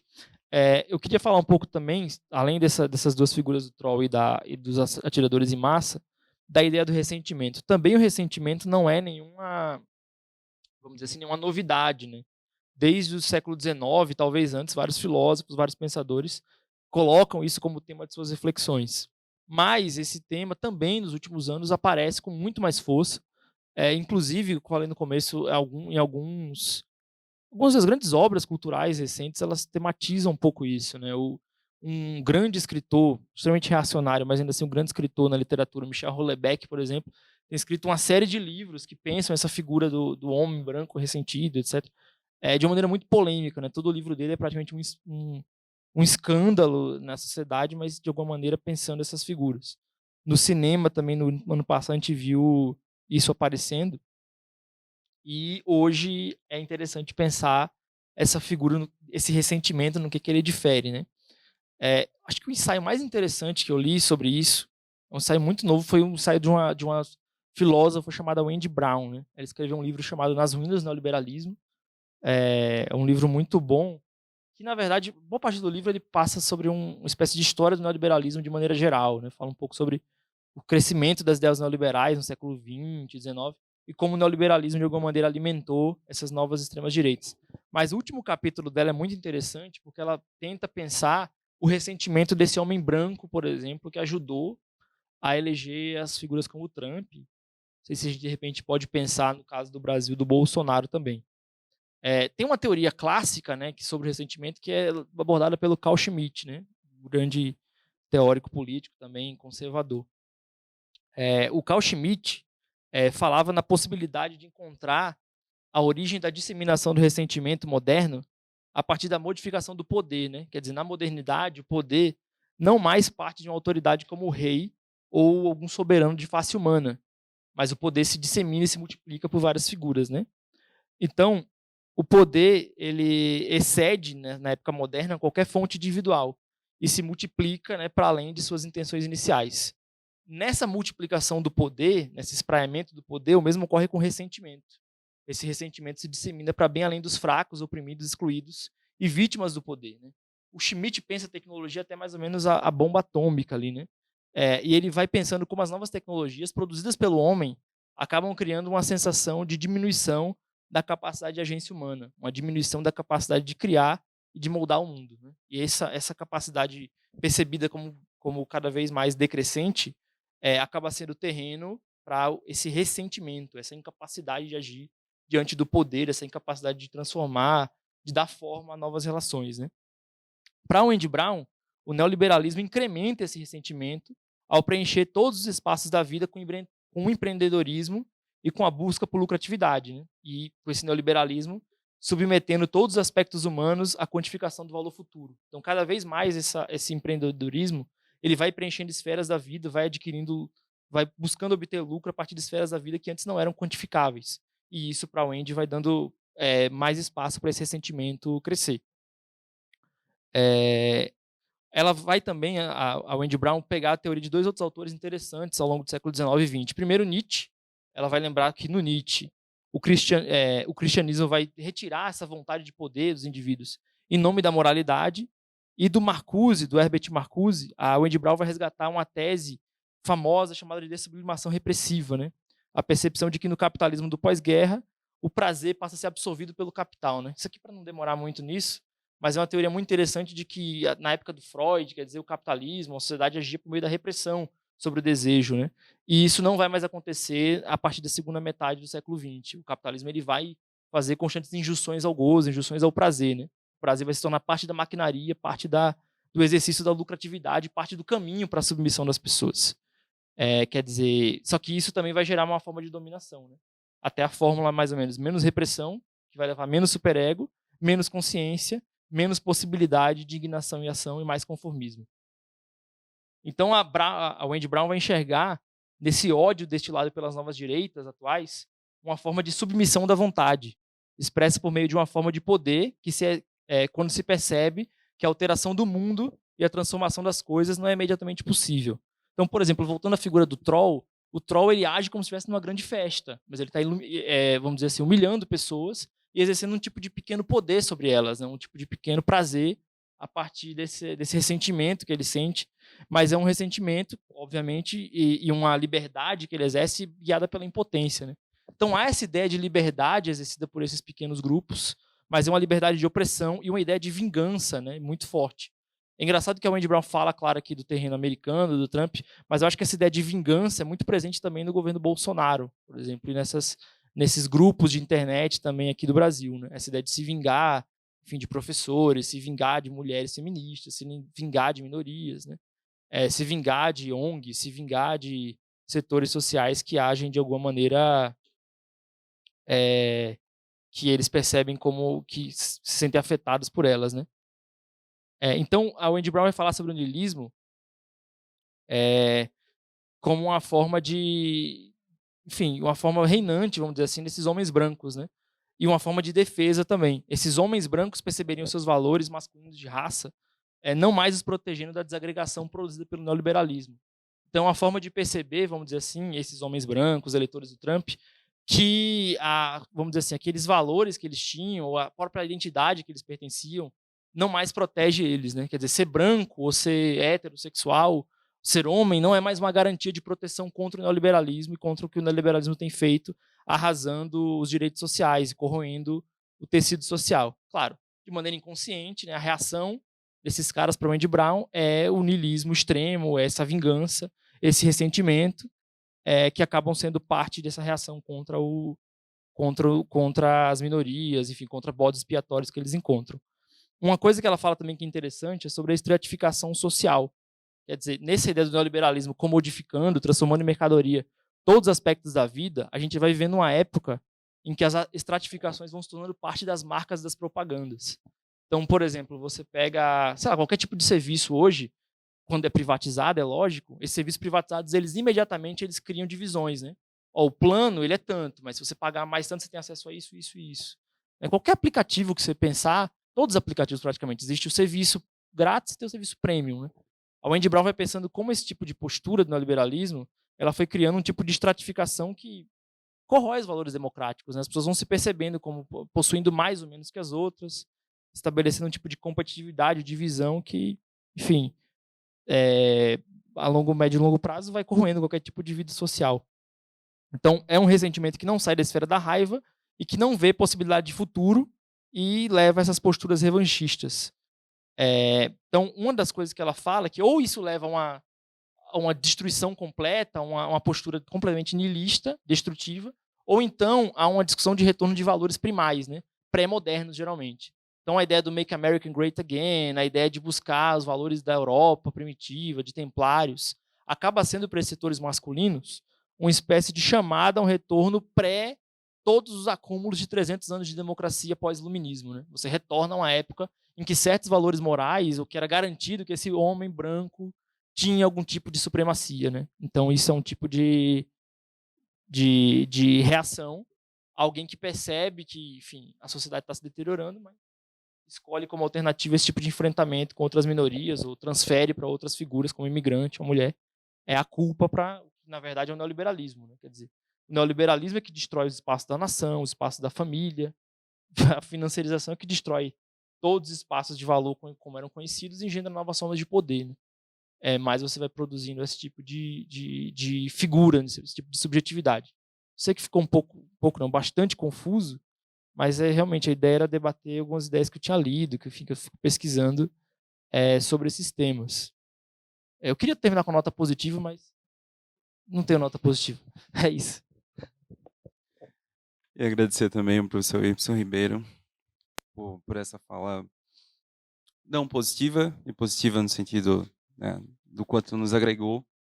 Realmente foram duas falas que vão nos levar para casa, né, pensativos, mais que inquietos, um pouco até constrangidos em não ter desbravado tanto conhecimento a respeito desse fenômeno, que é um fenômeno que agride principalmente mulheres, mas que não demora para emplacar todos nós com violência. É o caso do massacre de Suzano, que é um reflexo disso, das masculinidades e dessa intersecção com esses campos em que não estudamos e que acabamos desdenhando por muito tempo, e eles cresceram, como bem colocou a Isabela. Não é necessariamente os fóruns, os jogos, é a vida aqui fora, e a vida aqui fora que acabamos não atentando tanto, principalmente nós homens. Falo não como minha culpa, mas enfim, é realmente algo que pega a gente, deixa a gente pensativo. Vamos abrir agora para as perguntas, especialmente, primeiramente aqui, para os presentes, e depois dando sequência às perguntas que virão do pessoal que está assistindo à distância.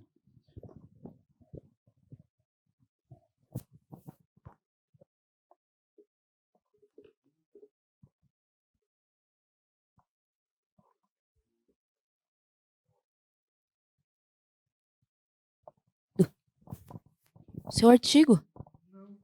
Porque eu achei uma puta de uma digressão, assim, e coisas que conectam, né?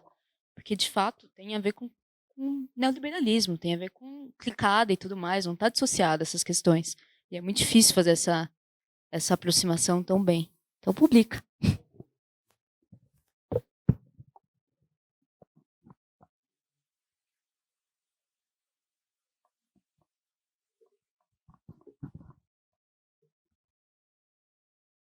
Bom, boa tarde a todos os presentes, à mesa. Muito obrigada pelas falas de vocês, por ter tirado esse tempinho aqui para estar com a gente hoje.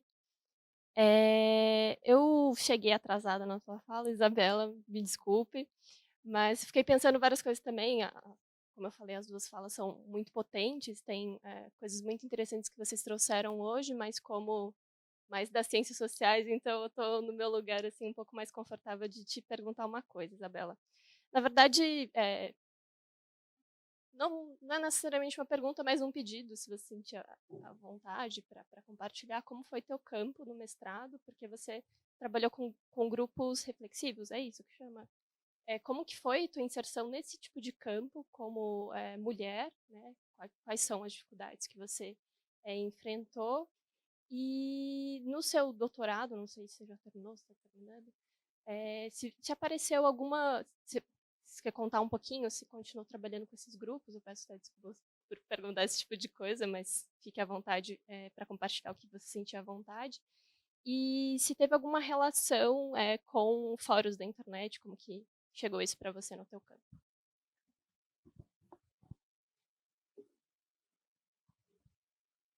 Obrigada. Então, sim, eu trabalhei com grupos reflexivos, que são essa proposta de intervenção com homens denunciados por crimes de violência contra a mulher. Inclusive, tem uma lei tramitando agora também para tornar obrigatório esses trabalhos com homens, porque na Lei Maria da Penha só tem o juiz poderá indicar o comparecimento a um centro de reabilitação e reeducação de agressores, a União poderá criar, etc. Só que ninguém criou nada. E aí, foi bem. Essa é uma das principais questões da minha pesquisa, ser mulher e o que isso significa trabalhando com homens. E, inclusive, na minha dissertação tem um capítulo só dedicado a isso. Essa é uma das discussões que eu mais gosto de fazer, porque me coloca questões teórico-metodológicas muito importantes. A maior parte dos sujeitos, eu diria, mas talvez sem pesquisa feita, que trabalham com masculinidade são homens. E a gente vai um pouco unir isso, o objeto de estudo, a identidade do sujeito que pesquisa. E um pouco da minha briga é falar, não, não é assim, ou podem haver outras possibilidades. E aí, só que ao fazer pesquisa com homens, a todo momento eu era lembrada que eu era mulher. E isso afetou, inclusive, a metodologia. Eu fiz uma pesquisa em que eu não podia entrar nos grupos reflexivos porque eu era mulher, é uma proposta de intervenção que só trabalha com homens, né? Homens conversando com homens. E aí eu fiz uma pesquisa porque a ONG mantinha gravações para fins de pesquisa com autorização dos participantes e sob a questão do anonimato, manter o anonimato e tudo mais para usar para fins de pesquisa, porque os facilitadores também eram acadêmicos da psicologia. E aí, com a autorização, eles me cederam gravações e eu fiz uma pesquisa que virou uma etnografia da escuta. Eu fiz uma pesquisa sobre essas narrativas, focada nas narrativas, sem saber necessariamente a identidade do sujeito que estava falando, como ele era, quem ele era, e sem ter, então, muita possibilidade de rastrear a continuidade, de, esse sujeito falou isso na reunião passada, então é esse cara, tal, tal. Então, era um quebra-cabeça bem difícil de colocar. Só que daí eu entrevistei alguns sujeitos também, e ao entrevistar sempre era uma questão de, tipo, ser mulher era diferente. Tipo, tinha que lidar com o cara falando comigo depois da entrevista, querendo sair comigo, ou um cara falando, você não vai? Então me tira da entrevista, me tira da pesquisa, ou comentando sobre a minha roupa, e daí haviam outros pesquisadores que eram homens no campo também, e daí havia uma distinção clara em quem é aquele outro sujeito que é homem, que pode compartilhar alguma coisa também, que é uma disputa. Ele é homem também, então também estou disputando de alguma forma. E há aquela mulher que é uma pesquisadora, mas também que é um sujeito erótico com o qual eu posso ter trocas. E na mesma tive uma situação em campo também que eu participei de um churrasco com esses homens e foi bem interessante, foi bem elucidativo da produção de gênero e de raça e de classe e tudo mais, e também de outras coisas, porque eram só homens e só eu de mulher, e eu, além de tudo, para acabar com tudo, sou vegetariana. Então, cheguei no churrasco com pão de alho, e aí foram atualizadas todas as diferenças. Então, era mulher, estava de vestido, não calculei bem a questão toda, então fui de vestido, estava calor, falei, não vou pôr outra roupa para ir só porque eu vou estar lidando com homem, mas devia ter posto. Então, fui de vestido, levei meu pão de alho, mas foi bem interessante ouvir as conversas, estar lá dialogando com eles num ambiente que não era tão controlado, era numa situação de interação, né? Enfim.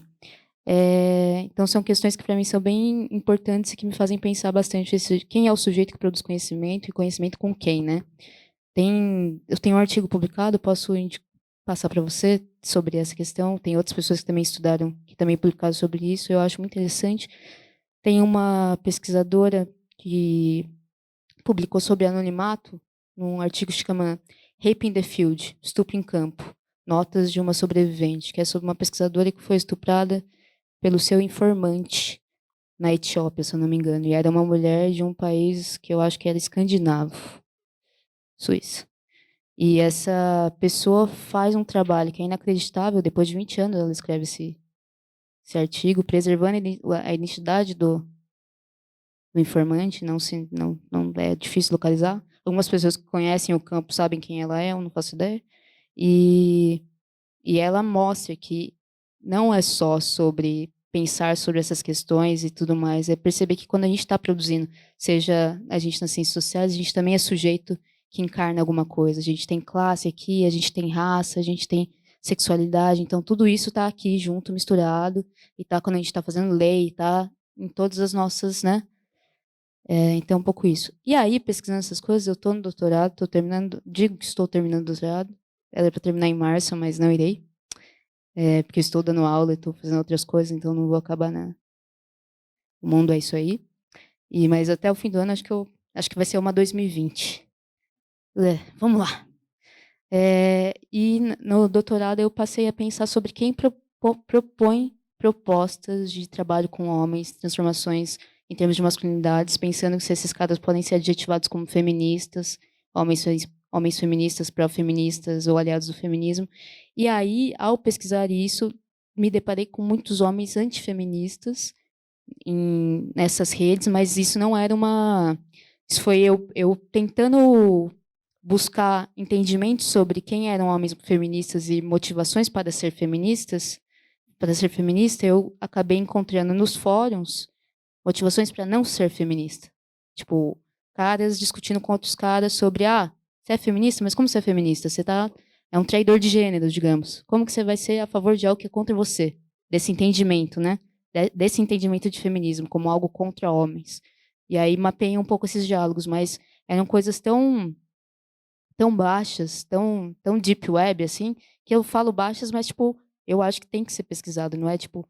Mas a minha orientadora falou, isso aqui é outra pesquisa. Esse chorume todo aqui, ó, dá outro campo, você não vai aí. Então, virou só como a minha parte for fun, assim, eu analisando essas discussões que eram intermináveis e desses fóruns, que eram fóruns também, não sei se parecidos com o 4chan, mas do Reddit. Reddit, que é uma ferramenta de fóruns também, que é maior do que o Twitter, é um negócio bizarro, que as pessoas vão nessa... Achei muito boa a fala do Wibson, que... Porque é muito potente, né? É muito... Você clica ali, outras pessoas, e segue uma linha de raciocínio ali, que é quem recebe mais cliques, quem tem mais visibilidade. Não necessariamente, às vezes, é uma guerra argumentativa, tipo, eu tenho essa opinião, você tem essa. É quem tem mais ibope. E aí a meta é ter muito ibope. Então, não interessa o que fale, mas fale de mim e fale muito. E aí você vai ver que essas pessoas ganham ibope falando, trolando, e vai crescendo, crescendo, crescendo. O criador do 4chan, quando criou o 4chan, disse que só queria clicar, ele só queria ter o site mais... Não era o conteúdo em si, era ser o site mais, sabe, mais extenso, que todo mundo participasse e tudo mais. Então, era a potência daquilo tudo, não necessariamente o que era o conteúdo. E a regra também que foi citada, que é de não ter ninguém... Não tem regra, então tá tudo valendo. E aí, quem desceu pro play tem que brincar. Um pouco isso. Desculpa, fui... Chegou uma pergunta aqui da Débora. A Débora, não sei de onde é a Débora, inexistente. Que ela pergunta para o Wibson qual é o nome da autora que fala sobre a estratificação social. Foi a autora que você linkou. Foi a Wendy Brown, no livro recente dela, que ela fala sobre isso, sobre essa coisa dos aplicativos, enfim, programas e serviços que são agora fornecidos pelas empresas, né? Outrora fornecidos pelo Estado, mas por empresas, e como eles criam, né, esse tipo de estratificação. É recorrente essa imagem, eu acho uma imagem muito interessante de feudalização, parece muito exagerada, né? E, claro, é uma feudalização no sentido, é uma metáfora, né? Não existiu feudalismo no sentido aquele do livro didático, a Idade Média é um pouco mais legal que aquilo. Mas essa ideia do feudalismo, do feudo, da segregação e tal, ela é uma imagem que vários autores utilizam, né, como um elemento constante, assim, presente na sociedade. Alguma pergunta aqui? Eu tenho uma pergunta. Tá. Na verdade, é uma pergunta. Alguma pergunta aí, Rodrigo? Mais uma? Então, deixa eu ver aqui. A gente conectado aqui também, tá vendo? Bora lá. Para o Wibson. Bora trabalhar. Luiz Guilherme. Vamos lá. Mas pode ser aberto, exatamente. Gostaria de saber até que ponto a figura do troll contribuiu na fragilidade da democracia. E se existe alguma maneira de a própria democracia criar mecanismos de defesa contra essas investidas neoliberais.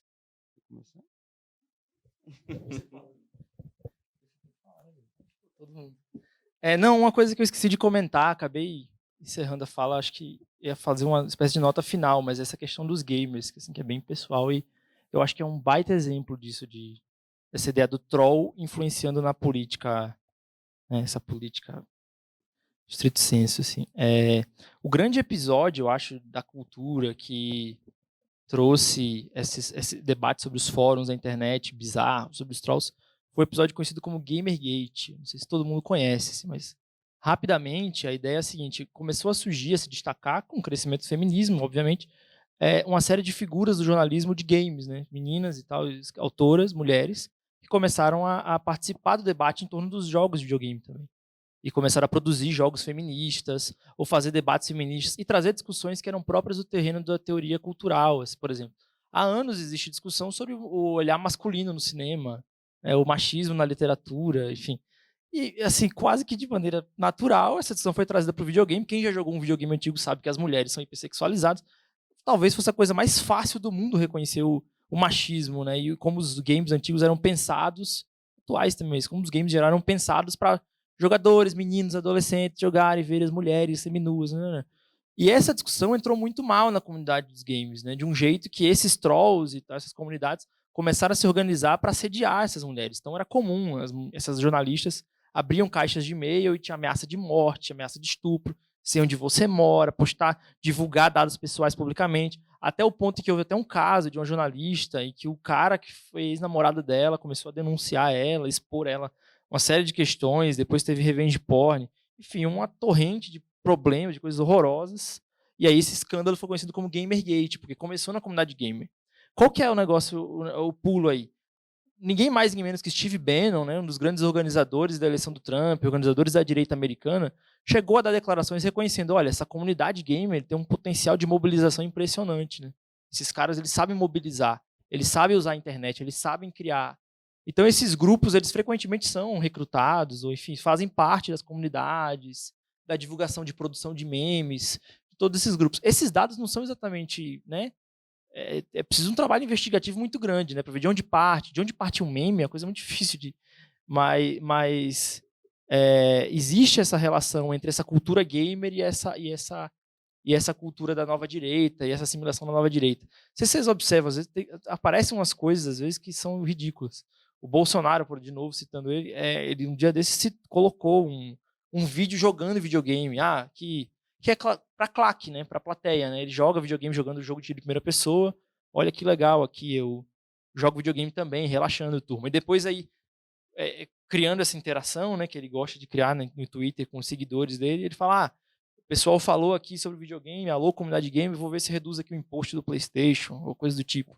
Então existe essa alimentação, esses batalhões de mobilização dessa galera gamer, adolescente, de direita, assim. E a coisa que é ridícula, às vezes você entra numa discussão com um maluco quando vai ver um moleque de 13 anos lá te trollando, você passou a tarde na internet brigando com o moleque. Claro, eu não quero dizer também que o cara é gamer e necessariamente ele tá, meu Deus, condenado a ser um reacionário maldito, né? Não é isso, mas é que existiu, não sei, tem que se estudar isso, porque que cresceu tanto nesse espaço, esse tipo de postura. Aí uma coisa que eu até mencionei no começo, eu queria retomar aqui, é que existe uma série de caras agora estudando, autores, pesquisadores, levando a sério a ideia de pesquisar o game mesmo. Assim, é uma indústria potentíssima, né? A maior indústria de entretenimento do mundo, na verdade. Superou de longe já o cinema, se todo mundo joga, seja no smartphone, o jogo é parte das pessoas, da vida. Só que a gente é uma esfera muito ligada à ideia do prazer, né, do relaxamento, e aquela lição clássica da ideologia que quanto mais você naturaliza aquela relação, mais ideologia está introjetada naquilo, né? Mais sob influência ideológica você se encontra. Então é interessante pensar a forma dos jogos, né? Como eles se estruturam também por uma lógica muitas vezes neodarwinista, né? De competição, de vencer, de arrasar, destruir tudo, né? Os jogos de mais sucesso hoje são jogos de tiro em primeira pessoa, né? São simuladores de guerra, tal. Isso não é uma coisa que, enfim, gera consequências, né? Isso propõe formas de vida, isso propõe... Não quero fazer uma discussão moralista também aqui, longe disso, de que o cara jogou o jogo de primeira pessoa, né? Logo ele vai, né, matar o coleguinha, não é isso, mas existe um tipo de discussão ideológica que precisa ser feita sobre a forma dos jogos, né, como eles se estruturam, como de alguma maneira os espaços, por exemplo, de empresas, eles emulam, é tudo gamificado hoje, né? Uma lógica de competição. Eu estava tá filmando, mas eu estava num trabalho tempo desse temporário, assim, era horrível as reuniões da empresa, porque era tudo uns slidezinhos bonitinhos com game, tudo era uma interatividade. O capitalismo ele tem essa forma hoje, né, de interatividade, competição, que no final, enfim, competição é competição, você quer eliminar seu adversário, né? Você vai criando uma coisa que alguém vai pisar no acelerador, né? Produz o isolamento, né? O isolamento tem consequências. Bom, ficou a segunda parte aqui da pergunta, que poderia ser respondida por ele, por você, mas eu posso complementar, que ficou aqui se existe alguma maneira da própria democracia criar mecanismos de defesa a essas investidas neoliberais. Para não terminar a coisa muito down, eu tinha pensado aqui, na verdade era uma pergunta que vinha sobre a qualidade ativa dessa negação do incel, do troll, dessa masculinidade que é misógina, que nega minorias, etc. É uma forma, como a própria Wendy Brown colocou, uma forma de fazer. Essa negação é uma maneira de existir. E a minha dúvida, e, enfim, a minha esperança é se essa saída poderia ser por criação de espaços de comum, seja espaços virtuais ou espaços físicos, para a experiência de uma outra forma de vida, uma outra forma de política, e pensando no micro para o macro. E isso pode acontecer, inclusive, a partir de fóruns, né? Mas, enfim, essa é a minha pergunta, complemento, e, ao mesmo tempo, a minha esperança como bom autonomista que sou. Eu nem sei o que responder, na verdade. Tô só pensando aqui em possibilidades de caminho. Eu fiquei pensando só. Eu gostei muito dessas. Fiquei com vontade de ler porque eu não li ainda esse livro da Wendy Brown. Fiquei pensando, ela é a esposa da Judith Butler. Não sei se vocês sabem, eu falando dos bastidores do. Judith Butler é uma filósofa norte-americana bastante importante para os estudos de gênero. Inclusive, já tentaram queimar ela no Brasil e tudo mais.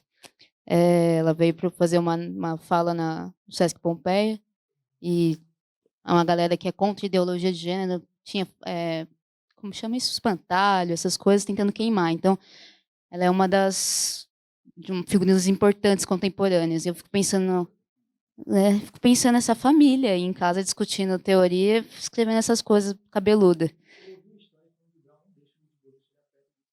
Ah, faz sentido.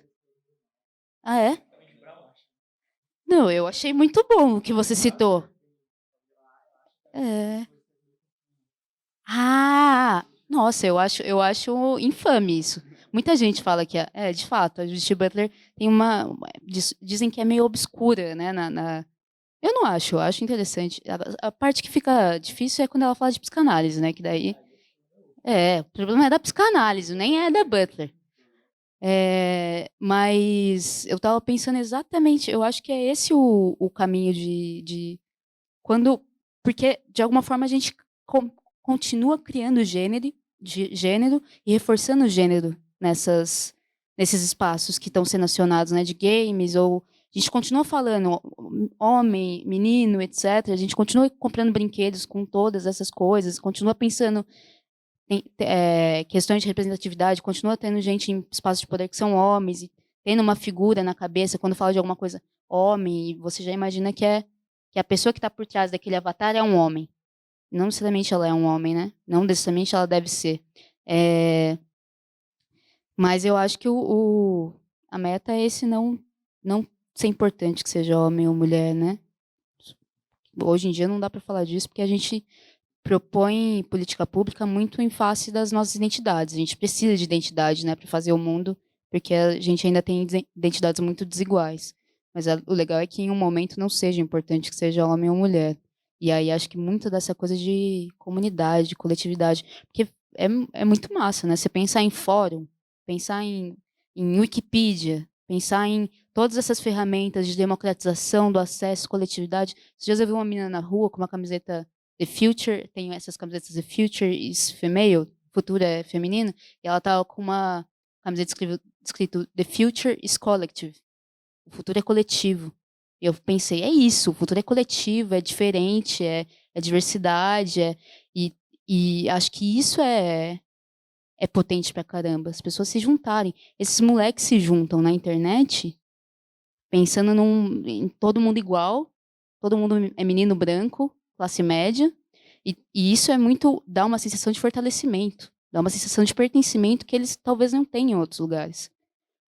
Quando a gente vai discutir violência, a gente fala muitas vezes que o quanto a violência também, não digo que é automático, mas o quanto ela informa sobre fragilidades, sobre coisas que estão colapsando, sobre fraqueza.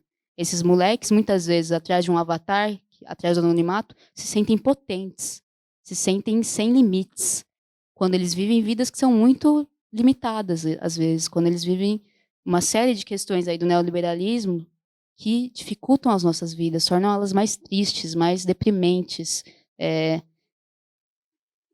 E o próprio criador do 4chan tem parece que vem de uma caminhada em que ele viveu uma vida super difícil. E não é, novamente, porque isso cai no outro moralismo, né? Ah, coitados, são super coitados, então eles foram lá e mataram todo mundo. Então não é justificar as violências por aí, mas quando você vê, muitas vezes eu que trabalho com violência contra a mulher, tem muito sofrimento mental relacionado.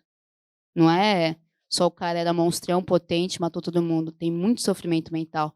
E alguns lugares conseguem cooptar esse sofrimento para tornar esse sofrimento algo violento. Agora, se a gente tivesse outra forma de se comunicar, de se relacionar, de coletivizar as questões, e não o cara não ficar só ali atrás, achando que ele só pode ser potente violentando outra pessoa, talvez fosse interessante. E nisso eu fico muito me chama muita atenção, eu acho que o online é muito massa, eu gosto muito também, sou uma pessoa que usa muito internet desde que era adolescente, assim, ficava na internet de escada até 4 da manhã, ia pra escola pregada, baixando música no SoulSeek, não sei se vocês conhecem o que é SoulSeek.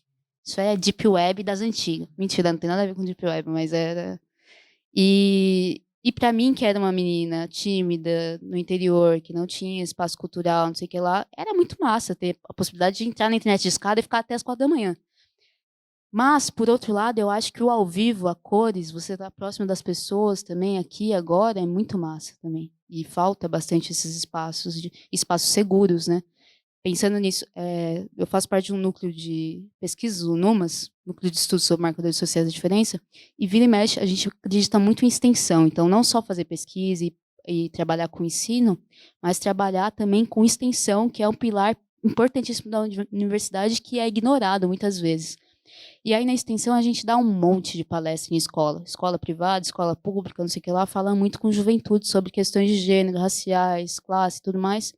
E quando a gente chega para dar a palestra, as meninas estão com o feminismo na ponta da língua, loucas, alucinadas, empoderadas, todo tipo, você fala, eu nem sei porque eu tô aqui. Eu nem precisava de mim. E os moleques estão no fundo da sala, assim, pensando que é contra eles. Ó, essa conversa não tem nada a ver comigo, eu não fiz nada, elas já estão ali apontando para mim, tudo que eu falo, elas falam que é machismo, não sei o quê.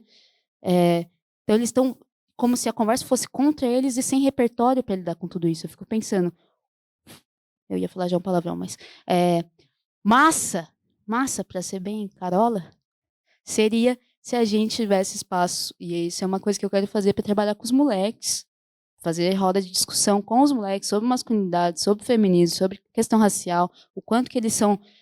Tipo, o moleque está sendo morto mais do que a menina. A gente tem um país que é muito violento com as mulheres, mas quem morre mais, e não, novamente, não é competição, é uma questão de sistema complexo, onde essas coisas, umas estão ligadas às outras, e machismo, e racismo, etc. E o mesmo país onde você tem mulheres que morrem pra caramba, é o mesmo país que você tem homens que morrem pra caramba. Só que as mulheres são mortas por homens. E os homens são mortos por outros homens. E os homens são jovens. Então, se a gente não falar com essa população e ocupar os espaços online e offline para dar alternativas e eles não acharem que é contra eles, mas com eles, não tem para onde ir, né?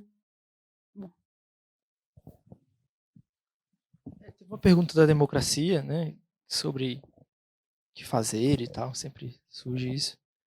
Em geral, eu não tenho muito o que contribuir, assim, infelizmente, não me sinto muito confortável e tal, até por não estar exercendo um tipo de militância e tal, às vezes apontar caminhos é sempre muito difícil para quem está meio off disso. Mas eu acho que nesse caso específico, essa questão que vários autores apontam sobre um capitalismo digital pode ser interessante, porque é um pouco como aquela discussão da catástrofe climática, né? Que as pessoas falam, você tem que reciclar o lixo e fechar a torneira. Tudo bem, mas enquanto isso, né, tá lá um monte de empresa capitalista destruindo o meio ambiente, enfim, fechar a torneira não adianta nada. Eu acho que um pouco disso tem a ver com a nossa relação com meios digitais. Tudo bem, você construir relações fraternas na internet, mas é fundamental. Só que enquanto, sei lá, o Trump der, sei lá, só a presença do Trump no Twitter dá, sei lá, 2,5 milhões de lucro, um quarto do lucro do Twitter, sei lá, uma coisa assim, um quinto do lucro do Twitter, é só pela presença do Trump lá, então tem o que fazer, entendeu?